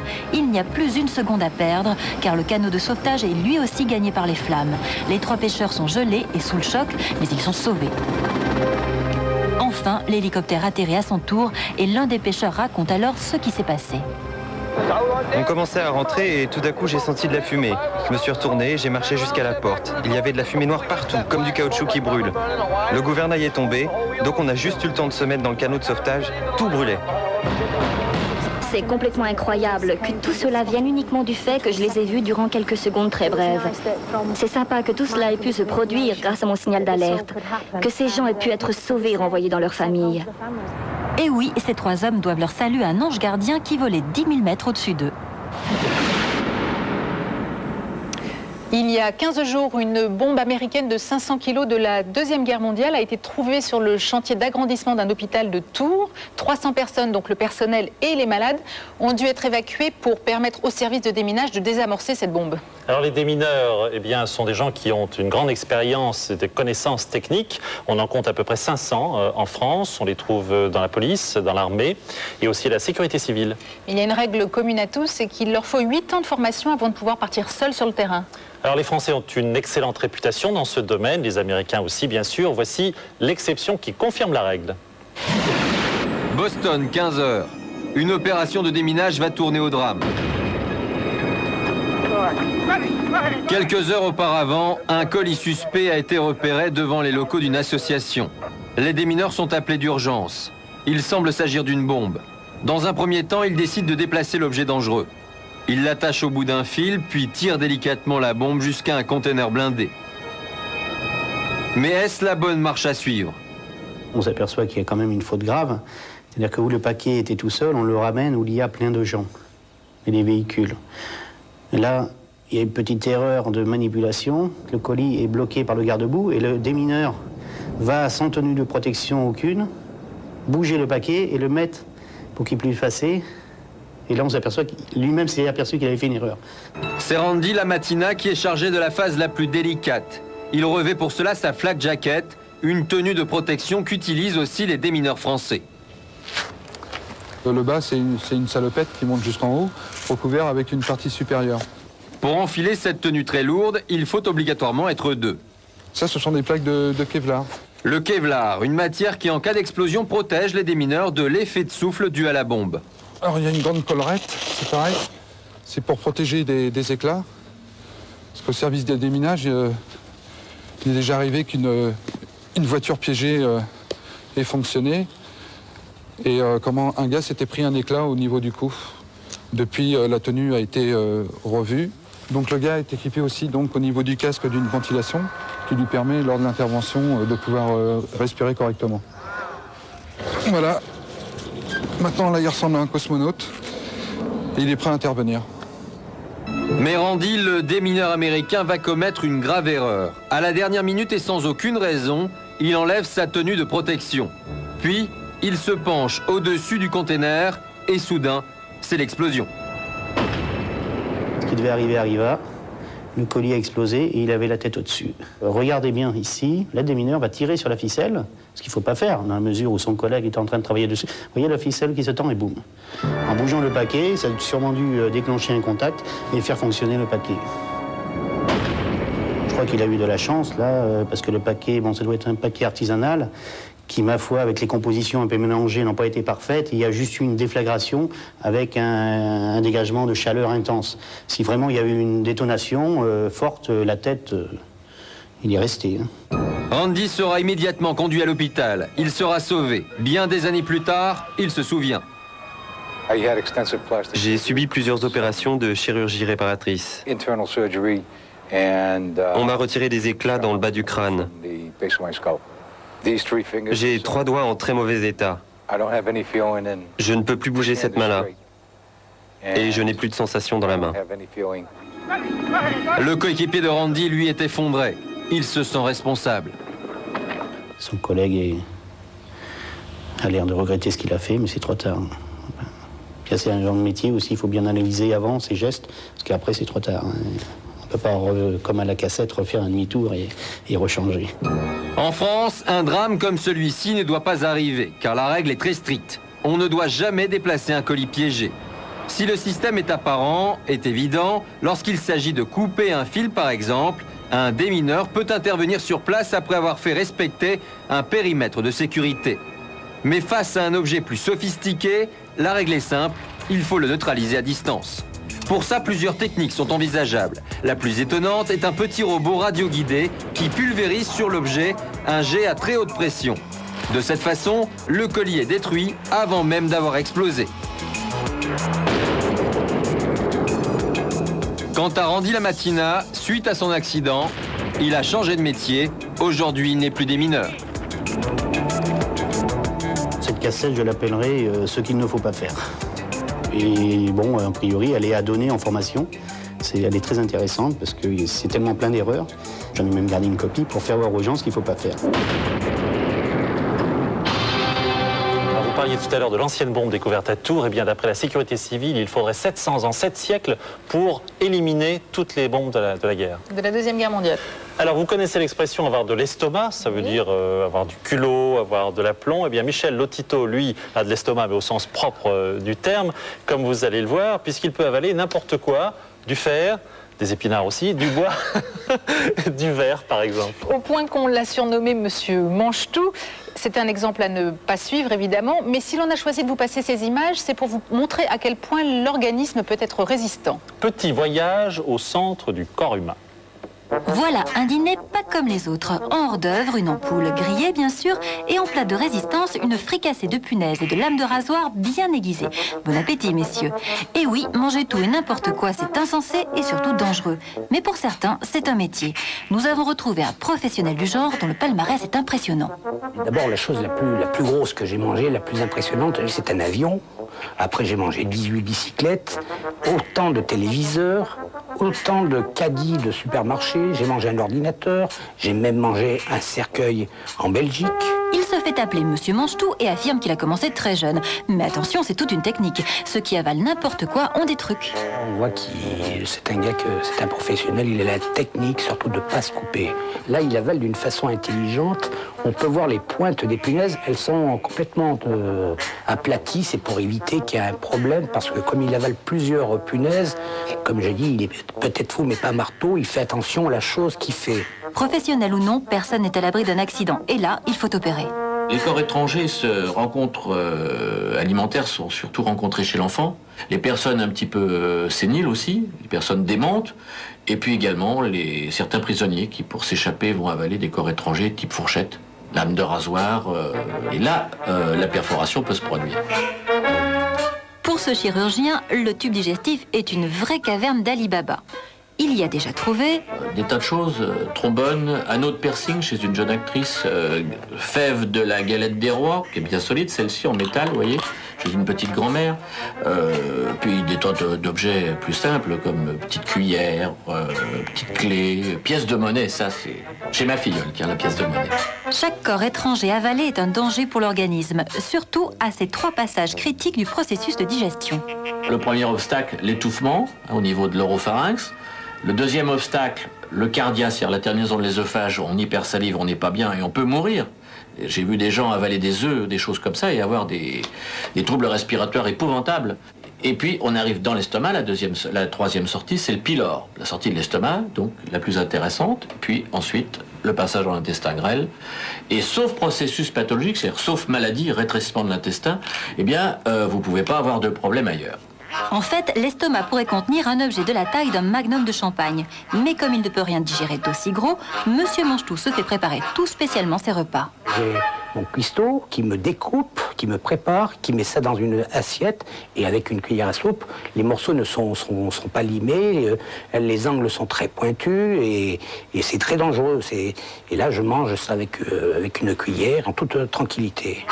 Là, vous avez des professionnels qui mangent vraiment n'importe quoi et des choses bien pointues. Et vous allez voir les radios de Monsieur Manchetout, qui sont assez extraordinaires. Il se remplit l'estomac de différents corps étrangers métalliques. Ce qui est intéressant, c'est de constater la taille de ces petits corps étrangers. Et moi, je remarque qu'ils sont d'assez petite taille, puisque la limite pour le passage, à ce niveau-là, c'est la pièce de 5 francs. Les pièces de 1 franc passent très bien. Donc si vous avez un enfant qui avale une pièce de 1 franc, il n'y a pas de danger. Une pièce de 5 francs, danger immédiat, intervention. Bien entendu, les parents doivent être très vigilants pour éviter ce type d'accident. Heureusement, avalés volontairement ou non, certains petits corps étrangers peuvent être éliminés par les voies naturelles. Ouf! Bon, soyons sérieux, si votre enfant avale quelque chose de dangereux, il faut prévenir le médecin, le SAMU ou les pompiers, évidemment, de toute urgence. Et puis si c'est moins grave, il est vrai que la mie de pain peut aider à faire transiter ces petits objets. Et aussi les fibres végétales d'ailleurs, hein, salade, épinards, asperges et rhubarbe. Confiture de rhubarbe. Ce ne sont pas des recettes de grand-mère, ça marche. Absolument, ça marche. Vous aussi, vous avez été le témoin d'un événement insolite ou étonnant. Vous avez eu le réflexe de filmer ou de photographier. Vous êtes en possession de ces documents. N'hésitez pas à nous contacter par Minitel au 3615, code TF1, ou alors écrivez-nous à l'adresse qui s'inscrit sur votre écran, plein les yeux, boîte postale 36 75 823, Paris CEDEX 17. Maintenant, restez bien avec nous. Dans un instant, la suite de Plein les yeux après la pub.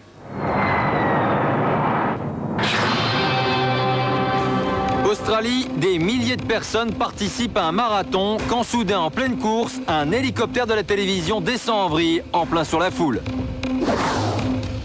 Plus de 2000 orages en permanence sur notre planète, plus d'1 million d'éclairs par jour dans le monde. Cette fois, les caméras de Plein les yeux vous emmènent au cœur de la foudre. En plein meeting aérien, un as des as, ex-pilote de la Navy, perd le contrôle de son avion au milieu d'un looping. Obligé d'atterrir en catastrophe sur le ventre, il risque de faire exploser l'appareil. Quand une maman orque donne naissance à un petit en captivité, c'est un événement. Il est rare d'assister à un tel spectacle et pourtant, Plein les yeux vous permet d'être aux premières loges.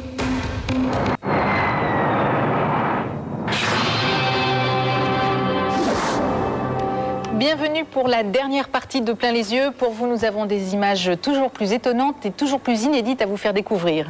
Les reporters caméramens d'actualité sont prêts à prendre tous les risques pour rapporter les images qui font l'actualité. Dans les situations périlleuses ou s'ils sont eux-mêmes en danger, leur conscience professionnelle les pousse à filmer jusqu'au bout.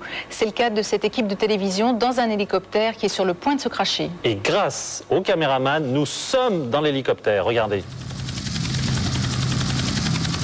Le grand marathon de Sydney en Australie. Un spectateur filme l'épreuve. Soudain, il capte dans son objectif un hélicoptère de la télévision en difficulté au-dessus de la foule. Rien ne semble pouvoir arrêter sa chute. À l'intérieur de l'hélicoptère, le caméraman va continuer à filmer jusqu'à l'impact.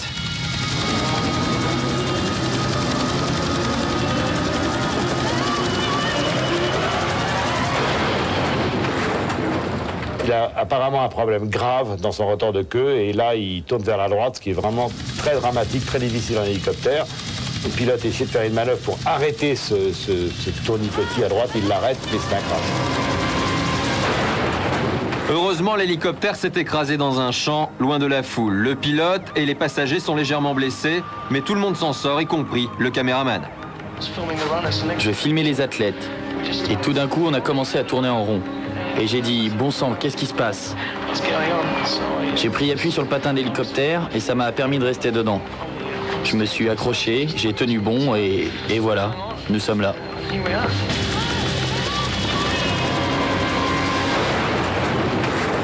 Autre bon réflexe, celui du pilote qui a gardé le contrôle de son engin pour éviter qu'il ne s'écrase sur la foule. Mais pourquoi un tel accident s'est-il produit? Soit c'est la boîte de transmission qui a cassé, qui ne conduit plus les pales, soit c'est une des pales qui a lâché, soit c'est dans les commandes, mais une partie de tout ça a dû être inopérante. Ça aurait pu être extrêmement plus grande si le pilote n'avait pas été aussi compétent. Puisqu'on voit à la fin que le virage sur la droite se stabilise un tout petit peu, il le rattrape à la dernière minute. Bien joué pour le pilote. Grâce à la dextérité du pilote, ce qui aurait pu tourner au drame n'est plus en fait qu'un mauvais souvenir. Un atterrissage un peu mouvementé pour le pilote et ses passagers. Impressionnant, hein? Oui.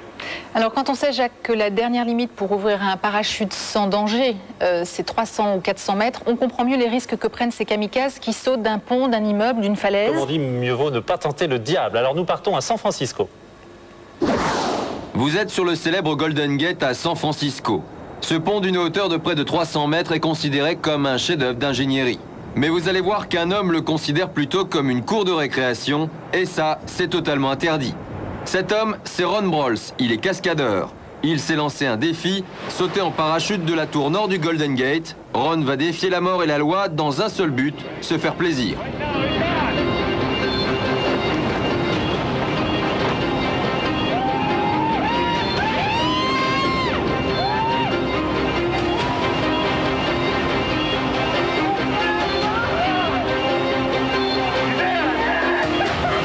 Gagné et sans la moindre difficulté. Regardez le saut filmé depuis le sol cette fois.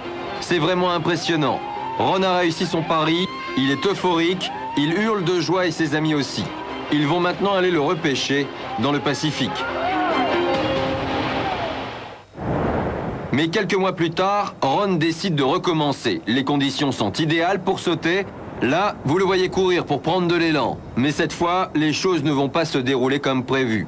En plein milieu du saut, le vent rabat Ron contre l'un des piliers du pont. J'adore l'aventure. J'adore faire des choses qui n'ont jamais été faites. J'ai sauté, j'ai déployé ma voile, j'ai regardé en haut, tout allait bien. Je me suis retourné et je me suis vu partir directement dans cet énorme mur d'acier. J'ai essayé d'amortir le choc avec mes jambes, puis je me suis retourné dans les suspentes du parachute. J'ai glissé et ma voile s'est prise dans les câbles en acier du pont, alors je suis resté suspendu. Ron est en danger. Il est suspendu 300 mètres au-dessus des rochers. S'il coupe son parachute, il s'écrase sur les récifs. Seule solution, se balancer au maximum pour tomber dans l'eau, et ça marche. Dans ma tête, la seule solution, c'était de faire comme le balancier d'une pendule, d'essayer de me balancer. Et j'étais exténué. Mes pieds commençaient à me faire mal parce que je m'étais cassé la cheville en percutant le pont. Alors je me suis balancé 2 ou 3 fois. La dernière fois, j'ai poussé très fort et lorsque je me suis trouvé au point le plus éloigné du pont, j'ai tout lâché et j'ai commencé à tomber. Les gardes-côtes sont aussitôt alertés. Ils doivent faire vite. Ron vient de faire une chute terrible. Il risque de se noyer. La première chose que j'ai vue, c'est une lumière rouge qui tournait. C'était le bateau des gardes-côtes qui venait me chercher. Ils m'ont pris et ramené à terre. Nous sommes montés dans la voiture de police et le mec m'a dit « Vous savez, c'était plutôt cool. » Cool, peut-être, mais totalement interdit. Les gardes-côtes ont sauvé Ron, mais ils lui ont également donné une forte amende. L'atterrissage accidentel de l'avion que vous allez voir maintenant tient du miracle. À la vitesse à laquelle l'avion s'est posé sans le vouloir, vous allez comprendre, il n'aurait jamais dû rester entier et le pilote non plus. Regardez, ces images sont rarissimes. Manœuvre ratée pour un pilote pourtant très entraîné. Nous sommes à El Toreo en Californie où a lieu chaque année un meeting aérien exceptionnel. Les meilleurs pilotes du monde s'y sont donné rendez-vous. Aux commandes de leurs avions de chasse, ils multiplient les acrobaties et simulent des manœuvres de combat. Au sol, des artificiers provoquent des explosions pour rendre la démonstration plus réaliste. Jerry Caddick, colonel des Marines, 26 ans d'expérience, est l'un des aviateurs vedettes de ce meeting. Il va tenter une figure très risquée à une altitude dangereusement basse et à plus de 600 km/h. 350 000 spectateurs suivent l'action du pilote. Mais Caddick va malheureusement commettre une erreur d'appréciation.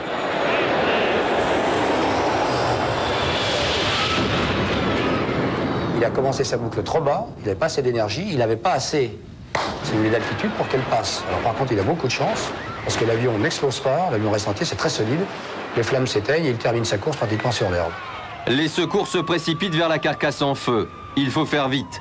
L'avion peut exploser. Heureusement, Caddick est vivant, mais il est dans un état critique. Je m'attendais à chaque instant à ce qu'il s'arrête de respirer, à ce que son cœur lâche tellement ses blessures avaient l'air graves.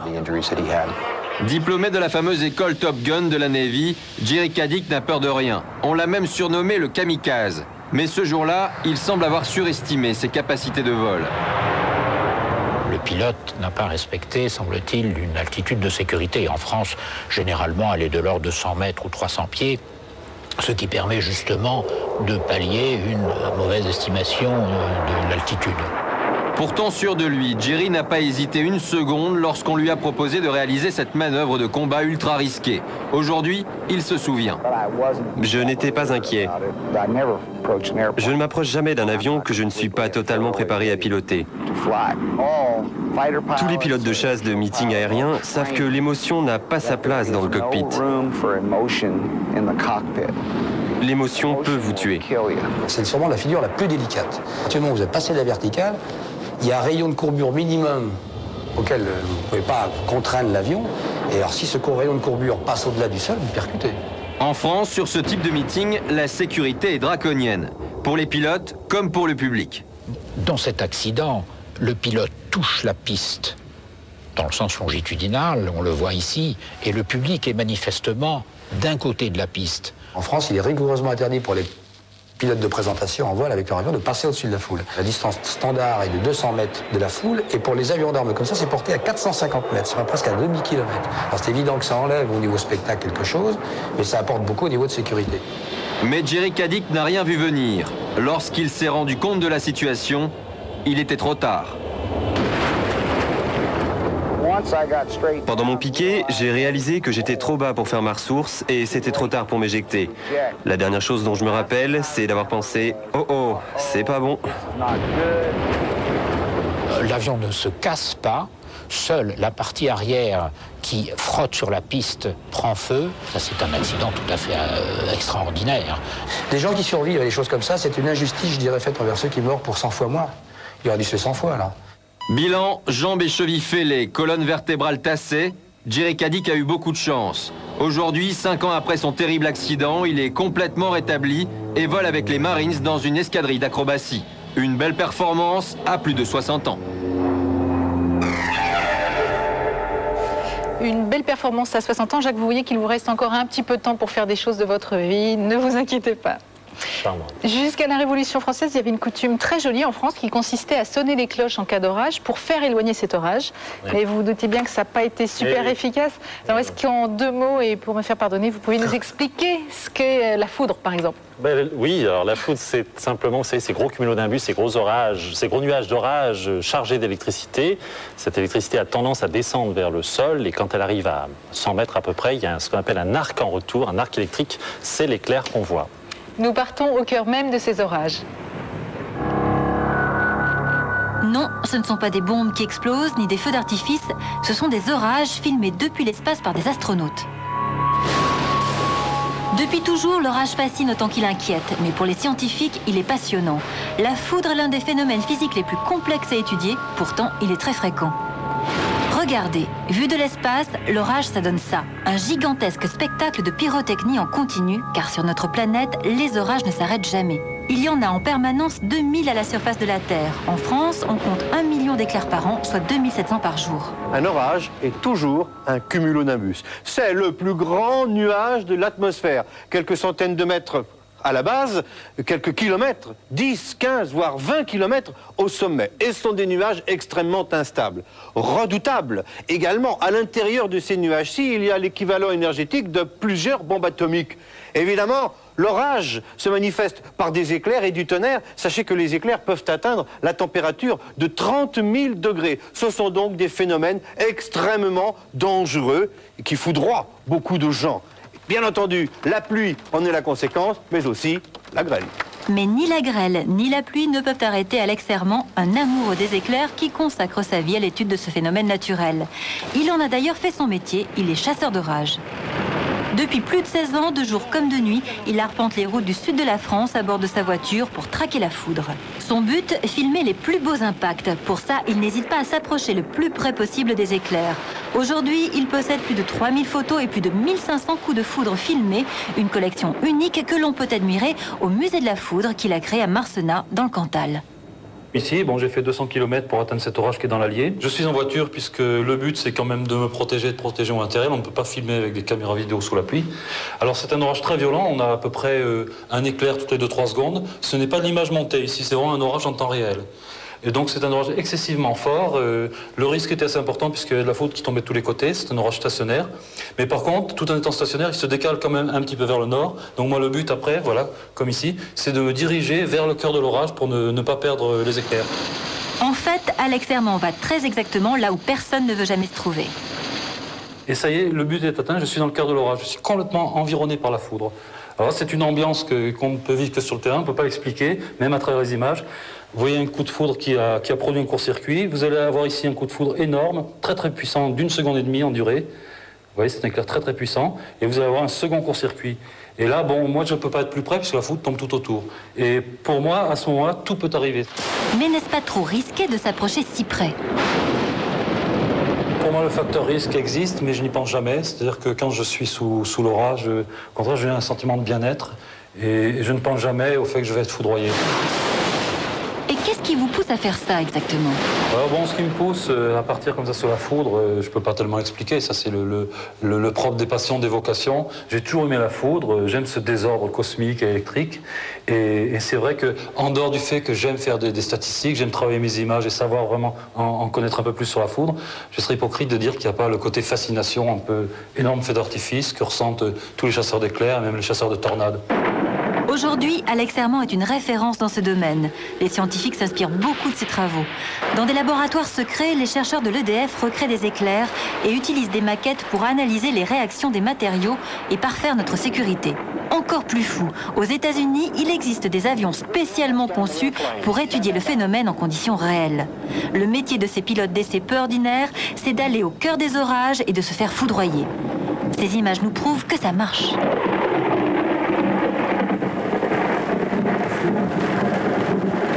Grâce aux informations inestimables que recrutent les chercheurs, on sait aujourd'hui que la foudre est essentielle à l'équilibre de l'environnement. On pense même que si les éclairs n'étaient pas là pour recharger la Terre en électricité, la vie sur notre planète serait tout simplement impossible. Et c'est vrai, Jacques, que par temps d'orage, il ne faut pas téléphoner. C'est vrai. Ne pas courir, oui. Ne pas s'abriter dans une grotte. Oui, il faut en trouver une déjà. Oui, bon. Et s'il n'y a rien aux alentours, qu'est-ce qu'il faut faire? On s'accroupit par terre, les jambes bien serrées. Et alors, ne pas jouer au golf, parce Évidemment. que les objets métalliques, et même les parapluies, peuvent être dangereux. Ouais, vous savez tout, on n'a plus rien à vous dire. Depuis plusieurs années, certaines femmes choisissent plutôt d'accoucher dans l'eau. Il y a environ 300 naissances par an en France. Et cette méthode s'inspire de la nature et surtout de la naissance des dauphins, baleines et orques qui, comme nous, sont des mammifères. Absolument. Et les caméras de plein les yeux vont vous permettre d'assister à ce miracle de la nature. Il s'agit de la naissance d'un bébé orque. SeaWorld, le célèbre centre aquatique américain, est en pleine effervescence, car regardez bien, il s'y prépare un heureux événement, un miracle de la nature. Katina, une orque de 2 tonnes, va accoucher, ce qui est rarissime en captivité. Toute l'équipe d'océanographes encourage la future maman dans ses derniers efforts. L'émotion est à son comble.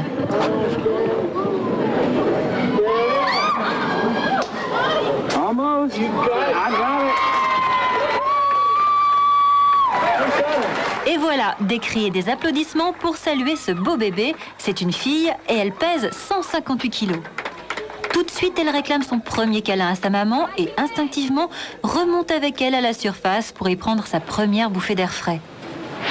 Katina semble très fière de sa petite fille. Évidemment, les caméras de télévision étaient là pour immortaliser cet événement tant attendu.